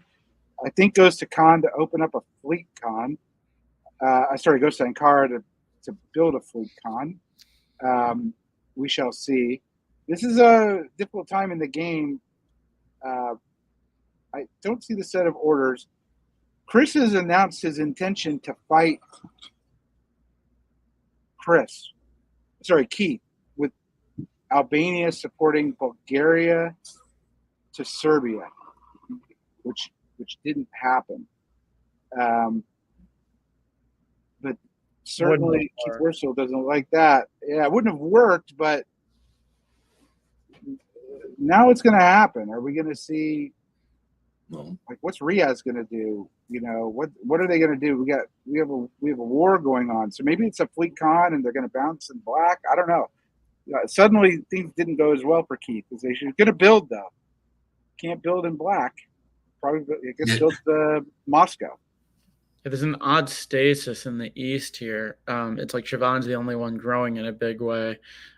which how does she want to affect the board with these builds? If she charges into the south, that'll unlock things probably for Keith and someone else, or for an alliance against him. But if she continues in the north against Maletsky, that might not, if she really gets fleet dominance, depending how much stasis the south is in. I wonder if it just, I don't know. It's one of those where you really need to be talking across the board and have an understanding of the diplomatic situation in order to understand what to do next to the board if you're France here. Oh, I guess there's no build for Russia because of Bulgaria. They do saw have a trade. Yep. Yeah, correct. So Justin does open up the spot to build in Khan, which does not happen. Oh, interesting. Chris pulls Albania, and I was gonna pose the question, but I revealed the orders instead. Siobhan has been neutral to friendly with Dave, and really hasn't committed to go south other than the initial move to Western Med, which then immediately turned back around. But now we've got our a second Fleet Marseille build. Is this going to be the path forward? Let's find out. No orders? There are no orders, which I don't know if that means the game ended, or Brandon was saying sometimes the orders don't download, but this could be. Let's see. I know there's a whole bunch of people from this board in here. Does the game keep Let's watch going? until 1903. So it's a draw. It's a draw according to Siobhan. Draw. All right, so watch them draw. Well, no, that's what McCullough says. Draw. Oh, Siobhan said it also. Oh, Siobhan says draw. All right, perfect. Yep, we drew immediately. I saw Keith goes into first place. Keith goes into first place with this. They were talking about brunch plans. I saw 1904 is too much. So speaking of which, Matt Shields won the great, and I've told this story 10 times already, but Matt Shields won a 1905 game at Carnage many years ago. Based on the same thing. We were all, Matt finished second to Jim O'Kelly on that, and people regretted it. I don't think anyone on this board regrets not playing another season. So congrats to Keith. Let's look at the map, look at the orders here. Keith does. He raises up to 15,819, 2,000 ahead of Katie. So by point differential, 19 centers. If Katie were to be eliminated first and only got 1,000, that would not be good enough. If she finished in sixth with 3 centers, that would push her past Keith at this point. So, well, he needs to fade 2 people. I mean, and he's got to do it in an order. He needs Katie to go first and Aaron to go second. Yep. All right. And then Matt to go third. It's kind of he's got to run a table here, and he's got to. I don't think they know that on the other end, right? So it's like so. Well, if it's Big Sky, maybe it's Big Conference Room, and they don't know each other. They don't know what the board is saying, but the board here is saying that there are 4 of the top 5 on this last board we will cover, and not. In the top 5, here is Jason Masbaum, Diplomat of the Year. So no slouch. We got besties. England. Look at the besties. We got besties, Katie and Aaron, right now. I don't think they're going to get eliminated 1-2. Sorry, Keith, you didn't win. No, one of these people are going to win. Stole my thunder with that. We've got the top 2 and the bottom player here, all in the West. Italy, we've got Amy Mahoney. Amy is new to here, although I have seen some chat in there about saying hi to Amy. So, hello, Amy. This might be the same Amy, saying that they are from Los Angeles, and Justin was saying hi. So we will assume some kind of acknowledgement. Russia, we do have Matt Krill and Turkey Peter Cook. So, and there's Amy in the chat. Hello, Amy. Welcome. First game or not? First game here for sure. So we will see. There we go. And very kindly stepped in to fill in the boards this morning. Well, thank you, Amy. Appreciate that. Makes people doing that make the tournament possible. Yep. So thanks. Pray for in-flight Wi-Fi. We're praying for you, Katie. We'll look for chat here in a few minutes once you can get booted up. So We will see. Let's go to all right. So EG have been on all three boards together. What about the East? Peter's been on both boards. Krill was with them last time with a big group of this last time. Amy, being new, throws one wrinkle into it, and Massbaum looking for some redemption in the East. So we will see how this plays out. So Ed, you're going to be spring in this one. Armenian fist bump is the big story in the East. Rome to Tuscany, you don't see so much. We see Amy do it here. Last time I remember it happening was when I asked Siobhan to do it in the broadcaster brawl, and she did it. And it worked out well until Brandon killed her. So we'll see how it goes for Amy. Meanwhile, let's see. Standard moves by Germany, England. Russ not going to Mid-Atlantic or English Channel. I can't say I see that very much. It has to be a misorder. I think Declan was France last time too, right? Didn't he go to Gascony, I think it was? So maybe he's a brand new player, either didn't get the orders written correctly or in on time. We will find out. Yep. Yeah, up to others whether he gets 2 builds now. All right. So, and Tuscany has been pretty popular over the last couple of broadcasts. So, let's see what Amy does with that one. Oh, wow. An aggressive move by Amy. You kind of think, oh, they went to Tuscany. They're trying to play defensively. They're going to go Ionian to Tunis. No, goes to Greece, blocks it, goes into Trieste. Very rough start for Jason Massbaum here. So this will be, in the north, Katie and Aaron, rivals for the tournament win here, are working together. Again, Aaron gets support into Belgium from Katie. Katie gets 2. Aaron gets 2. Look, I don't know what Jason did to people in Montana. I agree that if you had to put a Venn diagram of the state of Montana and Jason and the other circle, that there wouldn't be any overlap between the two of them. But did he deserve this? I don't know. I will say that this may be the first in-person tournament that Siobhan and Jason have been at in quite some time, and so the rivalry from 4 years ago may have been reignited here, and Jason is taking his lumps as Siobhan has won that diplomatic battle. So I'm just guessing. I do not know that. To the winter, both of the top 2 are building 2 in here.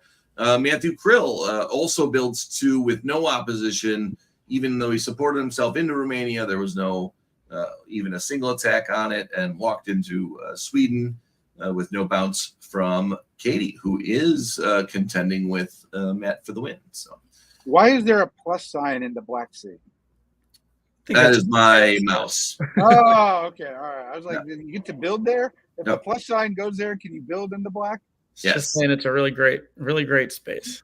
And even with that, Matt obviously builds 2 where he can and does put down Army instead of Fleet North Coast. 2 fleets for Aaron. Pretty standard for Katie. Another Army Venice here for Amy. Second one this tournament. So they're all in against Austria here. Yep. But you do get a second fleet from Turkey. They may have hoped to not have to deal with that and get another army from Turkey here. So one of the things that Doug Moore talks about in an FG is the ability to fight. In an EG, the ability to fight Russia and France at the same time if there's perfect coordination, and I think that's what we're about to see right now. We'll see on there. Did we get that build in Edinburgh? Oh, you think that Edinburgh build's going over toward Barents?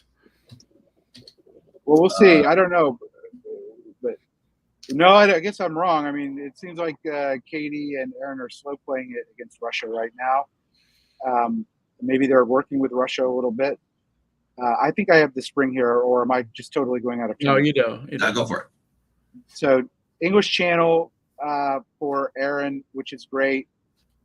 Goes to Clyde. Well, it's kind of like if you were going to attack France the whole time, maybe you needed to build in Liverpool. But okay, I understand. I assumed it was going to Norwegian, but maybe Declan did as well. So that's it's good for Aaron to be thinking about that. Meanwhile, Aaron does have that.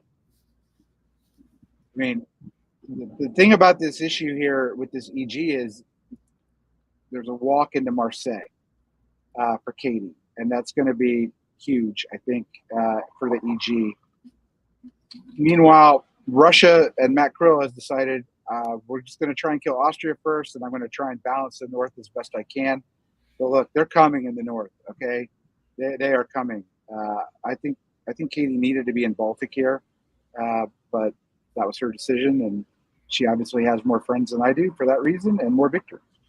But the other thing in the East that's big is that with Austrian help, with Jason's help, Italy loses the Ionian, doesn't retreat to Greece because it would have been lost anyways, but instead we'll be able to stave off the loss of Trieste, which is coming. Yeah, that brace, Turkey. Yeah, it's an interesting that they supported Italy into Serbia, and at the same time went forward against Italy. They could have just been trying to stretch Italy out of position. No, but I mean, it's a fleet in Romania, so it would have been difficult to take that back and take Trieste. So, interesting choice. Probably would have been good for Venice to go to Tyrolia here if they wanted to have more purchase going forward, but Warsaw can have it also.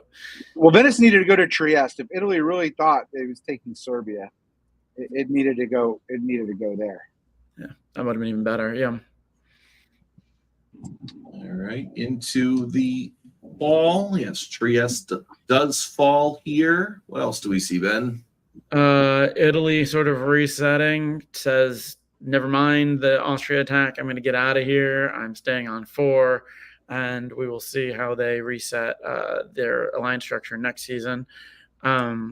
Russia, Matt, who is still in contention for this win, takes Vienna and Budapest, seems to have some cooperation with Peter, who gets Greece.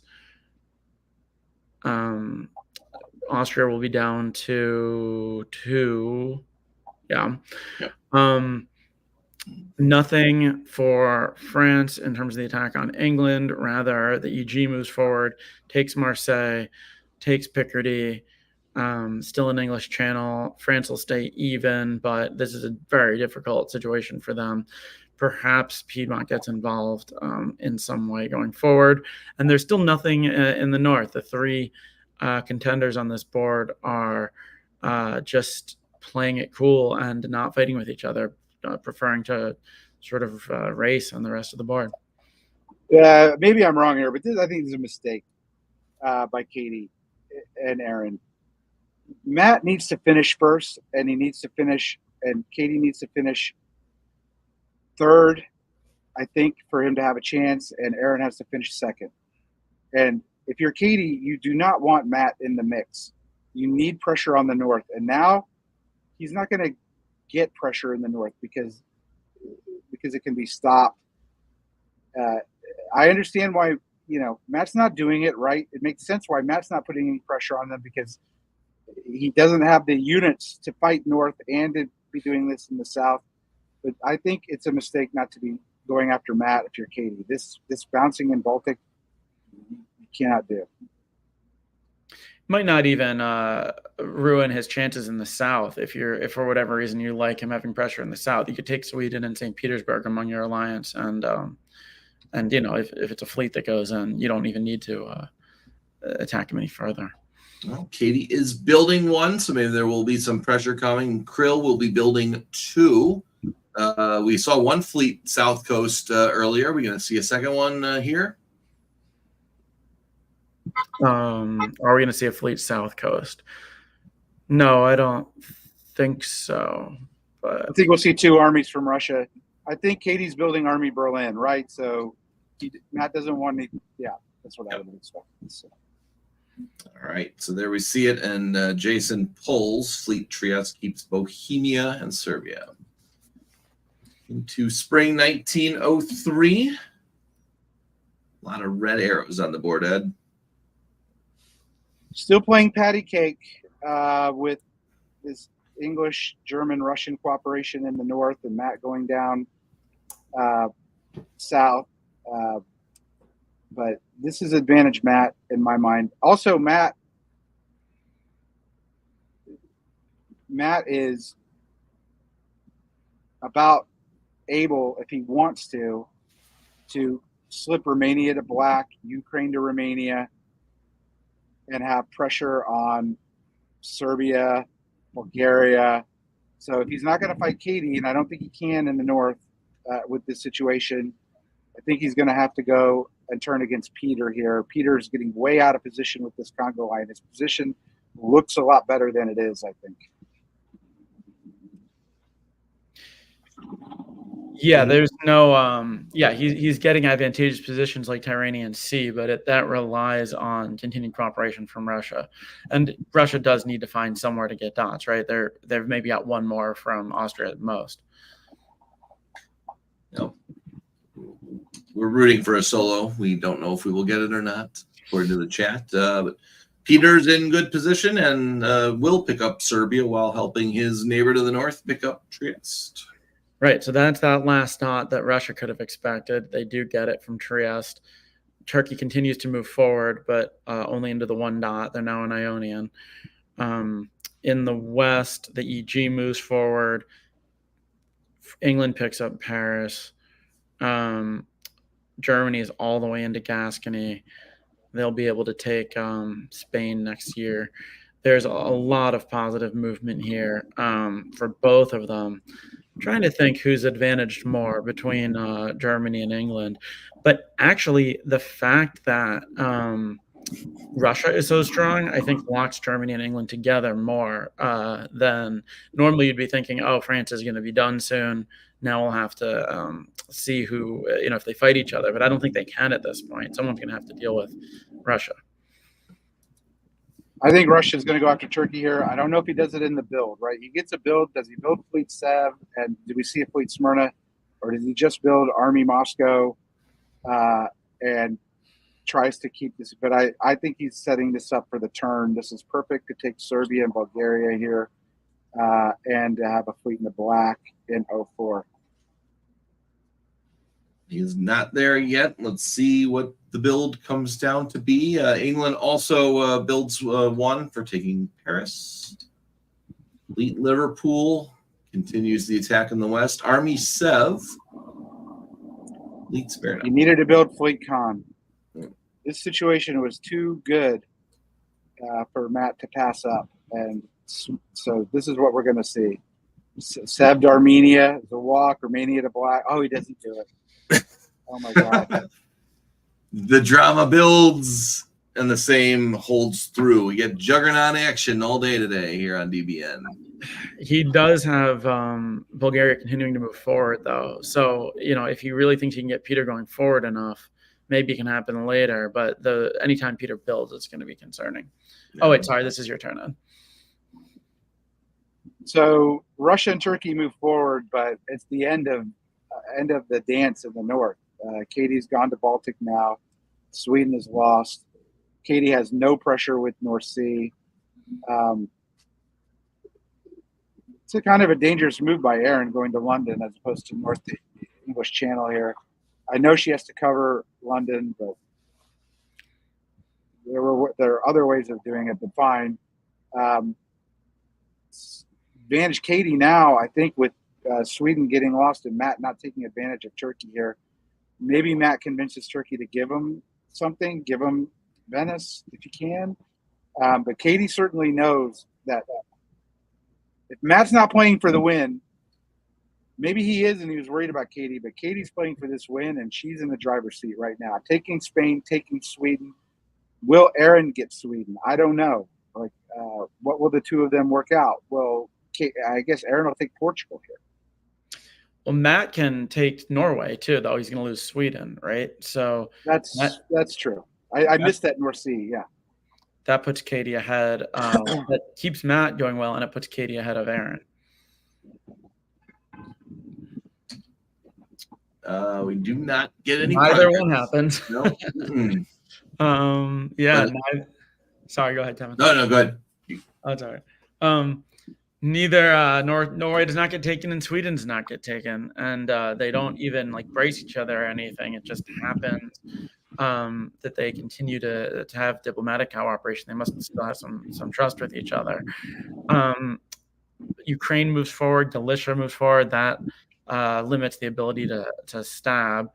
Although they could still take Serbia and Romania if they want going forward. Matt could. That's funny. The other board was at brunch enjoying themselves. I can imagine both of those sound fun in very different ways. Having an exciting game like this and eating some good pancakes. But Turkey's all the way forward to Apulia. I'm not convinced that the stab is never going to happen, given how much Turkey's going forward, although they will have a build after this turn. England, Aaron, is all the way into Tyrrhenian Sea, trying to get purchase on some of the eastern centers, while the West is not fully done, and they lose Belgium. Yeah. Huge. This is why London needed to go to English Channel before Liverpool needed to go to Wales. Yeah. Now this happened, and now there's a walk into Holland. Well, no, Katie will be building.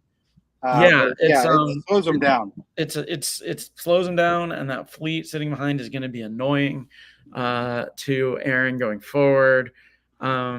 That if Katie wants to take advantage of this, not by attacking, but just by racing out ahead, I do think it could help them in that way. Katie in that way. It's just what happens with Matt and how is that problem dealt with? That's the big question. It's a big issue for Matt. Like, this is why Matt is so it's so impressive, right? Because he had a stab, he didn't take it. Now there's an even better stab, and he doesn't even need the stab. Okay, he's got the pendulum. It's like those British elections. Which way is it going to go? Is it going to go Labour? Is it going to go the Conservative Party? Right now, pendulum back to Matt. Katie fucked it up. Now it's back to Matt. It's crazy what's happening. What'd she do to fuck it up, though? You mean the Sweden, not taking Sweden? Or? Well, she's not working with, not taking Sweden and not working with England here, I think, on the order writing, because Aaron's a newer player to realize the risk of Belgium. That's slowing things down because she has to defend Holland, but that's going to put Munich under threat.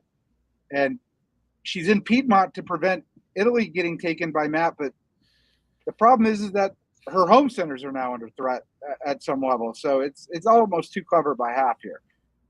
But right now they're going to kill France really quickly, except for that fleet in Belgium. That's what they're going to do. All right. We do get the army build in Kiel for defensive purposes. Paris goes away. Fleet Smyrna again. Everything coming up. Matt Krill on those Turkish builds. And what did Italy pull? North Africa. Spring 1905. Get some rearrangement of the pieces in the north, maybe? No? Yeah, I guess a little bit. I guess Warsaw was there to prevent a convoy. Warsaw goes to Livonia to prevent that sneaky German convoy. The worst move in diplomacy, killed Livonia. Meanwhile, Matt gets into Tyrolia. Hey, you just call it the worst move in diplomacy? Because when it happens to you, you never forget it. Trust me. Then that's all you look for, even when it's not even realistic to happen. That's all you think about. It just messes with your mind like no other potential. Sorry. Yeah, Katie can defend Munich this turn. Matt gets into Bulgaria. I'm assuming it's arranged. Boy, that's a nice guy, Peter Cook, to let that happen if that's arranged. Because Peter's getting Venice, so that's the reason why they had a little trade. Oddly enough, Trieste doesn't even support it. How does it get there? It gets her through Adriatic. Well, no. Yeah. Maybe Trieste is supporting it. It's just it is supporting. They both did. Yeah, it is. Okay. No, Trieste is supporting Apulia. Oh yeah, Apulia to Venice. Yeah. Apulia to Venice. Yeah. bad news for Amy if she loses Rome. I think this is agreed because Naples is supporting her. So maybe this is all part of it. Like, hey, you need this in the north, and that's the reason why. And I hope you get a build. Anyways, it's a weird France with no units in France, but France is still alive. Yeah, and making a significant impact here. So the one other point on this too is, yes, Matt is walking into Bulgaria, but he really needs Katie to finish third, and by taking a center away from Peter, he needs Peter to grow with him if he wants to win, right? That's what we think we need. He needs 2 placements and a couple of centers, the differential. Yeah, It's a good point. I mean, Let's see how that is a good point. Let's see. Oh, he's going for a bigger stab now. Wow, yeah, walks right into Serbia as well as taking Bulgaria. And maybe Bulgaria wasn't arranged because now those fleets are coming back to Khan and east to Smyrna. At the same time, though, Albania is convoying away, so he can't have been too concerned. Yeah. Turkey will pick up Venice, so they'll only be pulling 1. I don't think they had anything in pocket, right? 7. Mm-hmm. So, no. Yeah, they'll be pulling 1, but it'll be something forward like Tunis, maybe. England finally takes Sweden. And Russia does not get into Norway, so that will be Russia up only 1. They don't get Munich either. Right, England walks right into London. Otherwise, Russia would have gotten Norway. So that is France to 2, England down. Well, wait, they get Brest and Rome, so they're up 3, down 1. Yeah. Wow. Down London, up Brest, up Rome, And Sweden. Up Sweden. I think they're flat. No, it'll be +2. Yeah, because they got Rome. Yeah. Okay, I thought. All right, I can't. Yeah. So yeah, let's go. Net effect of that turn. Katie does pick up Portugal because Germany having Marseille, Spain, and Portugal by 1905 is fantastic to watch. Yeah, it's a good game for Katie, but Matt is just still out ahead, and have to see if Turkey can get enough leeway in Tunis and Venice to put some pressure from the south. You know, they can't do that if they're getting their stuff taken. So Aaron only has 2 spots to build, 2 fleets, Army Warsaw and Army Kiel. Fleet Khan goes away, so clearly not too worried about the stabs and attacks here. Wow. And Italy pulls Tuscany, leaving Naples by itself. That's mind-blowing to me that Fleet Khan is the disband. It's because Peter has shown himself to be a crafty player, so he's got something in mind in this game. But that is like Matt had a lot of problems, even being a 10, right? He's got a lot of enemies, a lot of armies, got no growth against Germany. He needs growth against Turkey. Wow. So there was a draw vote taken right here. It failed. Continue to go. Well, you would think so because Matt doesn't win the tournament right now, right? Katie would still win. So Yeah. You wouldn't think Matt would, in this position, take it, especially if Peter might be okay with Matt taking his dots to – well, actually, that doesn't win it for him, does it? How significant is the centers? They're not significant at all. 300. So each place is about a little over 3 centers. So if Matt finishes 4 centers ahead of Katie, can he pass her even if she's in second? I think it's 5 centers. Oh, That's okay. a lot. Yeah. I mean, it's a difficult choice here because Katie's picking up Sweden. But that, by the way, Matt didn't defend that convoy this time for him because for obvious reasons from Kiel to Livonia, but that would have ended Matt's game. Had that happened, I think. Yeah. I think Matt here I'm not saying he needs a throw, but if he stabs for Cannes, Greece, and Venice, he may force it, but I don't know. Because I think he can take. I think he might be able to take all three, depending on what Turkey does with the Puglia. Yeah, it's hard to imagine how he gets Katie not to finish second. So the only thing I can think is that he gets huge enough that he can overtake her with the center bonus. Yeah. Well, and here even defending or trying to attack Norway as opposed to keeping Katie out of Sweden.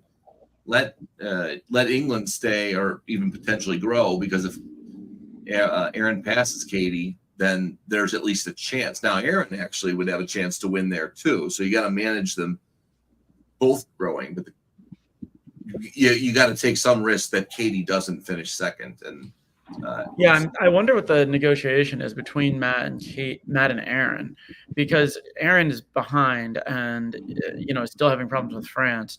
You would think there would be overtures to join in on Katie, Russia and England move in together and try to split things up. Although, if Aaron's trying to win the tournament, then they could be thinking about doing that. Although, it would be reluctant in a not last round of a tournament situation to offer that to a Russia this strong, who's now getting who's now getting Greece. So, wow, as well as Berlin and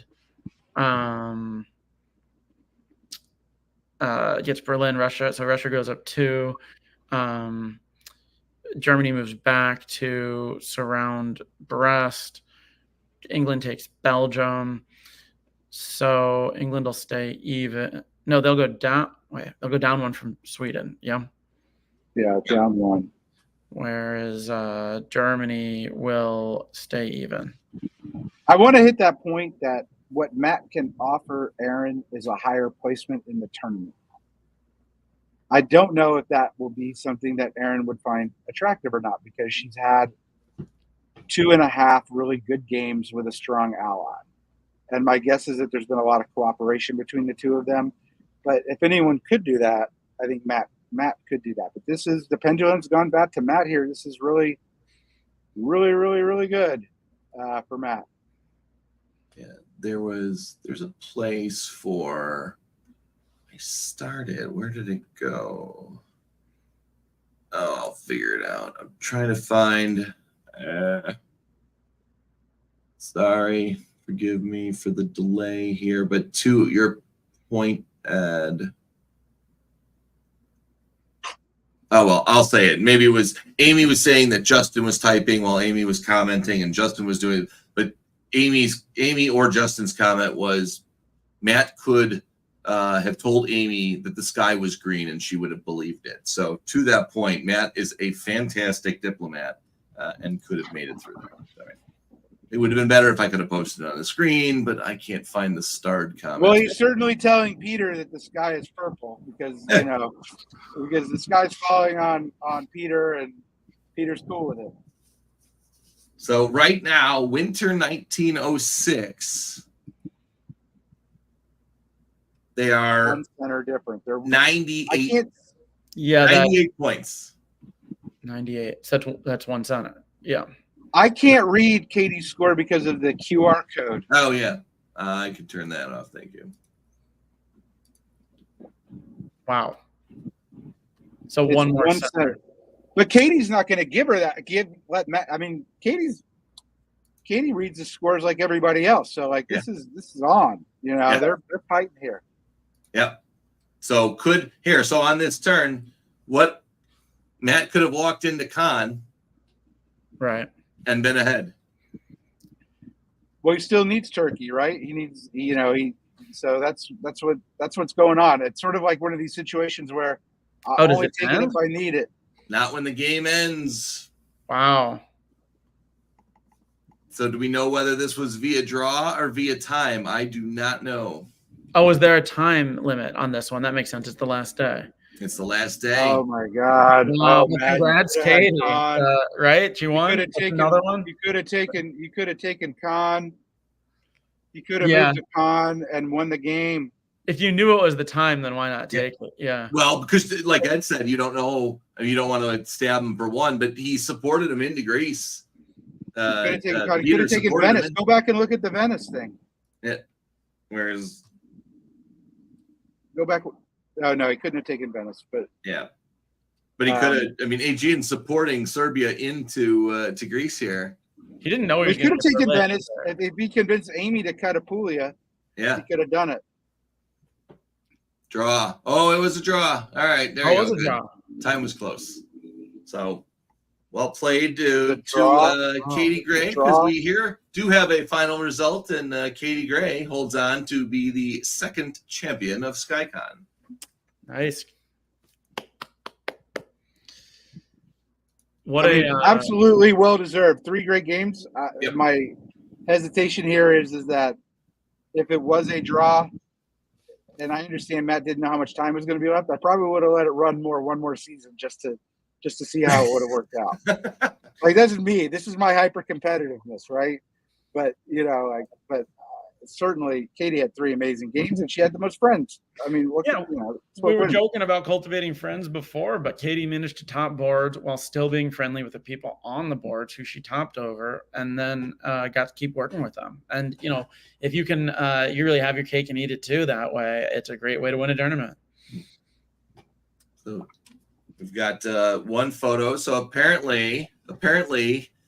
These guys have never worked together for a whole game before, and so this picture commemorates the Cascadian Alliance. I'm just looking at the photo bomb of Keith explaining to some other dude why, he shouldn't have cut him in some center and messed up and blah blah blah. That's all I look at. I look at the heartbreak. I don't look at the victories. That's good. That's good. So here, let's round up. Another great result for Keith. Another top 7 in a face-to-face tournament. I mean, this guy is doing really, really well. You guys keep your eyes out for him. Attack him. Kill him. Do we have pictures of the people who won? And they were really cool, like little trophies. I don't have any of the awards. It looks like in the chat room at the moment. I know some were taken. So that QR code, if you're watching, we just took off to see the final scores, rewind about a couple of minutes, click on that, join the SkyCon, join the servers. SkyCon is one of the chats. You'll see the upcoming tournaments. Weaselmoot is in there. Carnage has its own. There is a channel in here, but Carnage has its own server. We should start promoting that soon. We'll see if we can get a link in there. Coming up, because Carnage will be coming up here as well. And then the big one next year, WDC 2025 at Whipping. So let's go. In the Bay Area. Yeah. So the rest of the top 10 here, Krill, who's not a stranger to winning tournaments or even being in the top how many ever, with another fantastic result. Aaron Tate, I don't know. Look at Aaron. Good for Aaron. Yeah, top 3. It's great. Great tournament. And 17, so in a Carnage scoring system, to be over 15,000 means you were at least second or third in all of your boards. So to be in the top 3 in your boards, you're a good Alliance player. You didn't screw up on any tactics. So learning the game, being newer, that's a fantastic result. So go back and look at that first game with all the holds and all the sort of misorders. And she wasn't holding and misordering in the next few games, right? Like, there were some tactical oopses with Belgium, but she improved every game, and she did the number one thing in diplomacy, which is hit your sales to somebody who knows what they're talking about, that you can trust, who can give you a good tournament. And she did that, and she got rewarded for it. You can do it in the right way too. There are people who will work with somebody, but leave themselves so exposed they get stabbed badly. And Katie's, she's great in an Alliance, but it's not like she won't take the dots if they're there for her and she needs them. And Aaron managed to work together with a top player, not get overrun, have a good score. And playing the scoring system is huge. I mean, it's not the top percentage here that determines where you finish in the tournament. See, I've got happy for Peter Cook coming from New York to go play. It's great. Siobhan, look at Riaz in 9th. You have to be disappointed with that, but he also got attacked pretty rough that first game. Not much you can do. And then Justin traveling had his ups and downs, but happy for him. Oops. All right. Last is here. Let's see. We haven't done any thank yous yet, so please let us thank. Hold on. Hey, assholes, there's only one like in this feed. I just gave 3 hours to you people. No, hit refresh. The likes don't update automatically. You got to hit refresh on the screen. All so right, none of you people are anything derogatory that Ed just said. All you really nice people, like the thing, please. All right, we had 15 on. It's fine. All right, I take it back. I was only talking about Katie. Thank you to Craig Meyer. Craig for running a fantastic tournament. You can see him driving here with former world champ, putting his feet up, and Mason Jasbaum next to him, laughing it up like those guys. They've just taken over Craig's truck, just putting our feet there in the console, just like it was home. Oh, and then, by the way, the face that we're seeing from Craig is how he plays every game of diplomacy. That's what it's like negotiating with Craig. We've got it. That's a perfect picture. The intensity is certainly there. So it's a great tournament. Ed, as he mentioned, was up there and ready. These are the views you get to see when you go there. It is unlike the scenery at any other tournament. Carnage does have some mountains behind there too, but the big sky was certainly showing. Thank you, Keith, for posting this one. There's a lot of other pictures in there. I think there was a good shot of. I know it was Katie and Siobhan because I know them.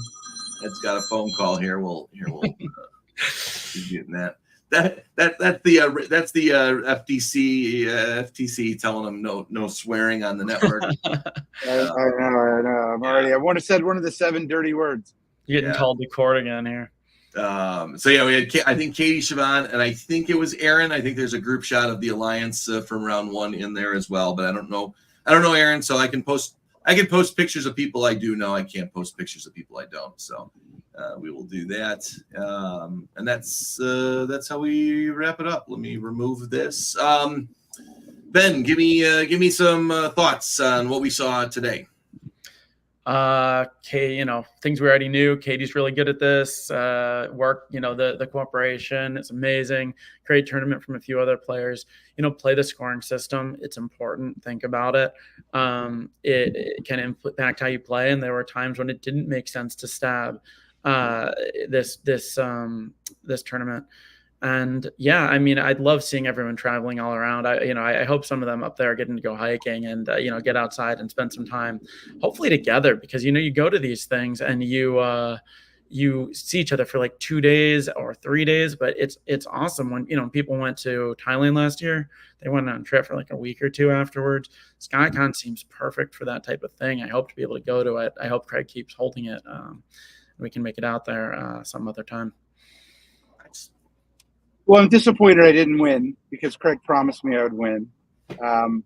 But look, we can't undersell Katie's accomplishments. Okay, she's North American champion. This is her second face-to-face win. I think she's only been to 3 or 4 tournaments this year. Her batting average is amazing.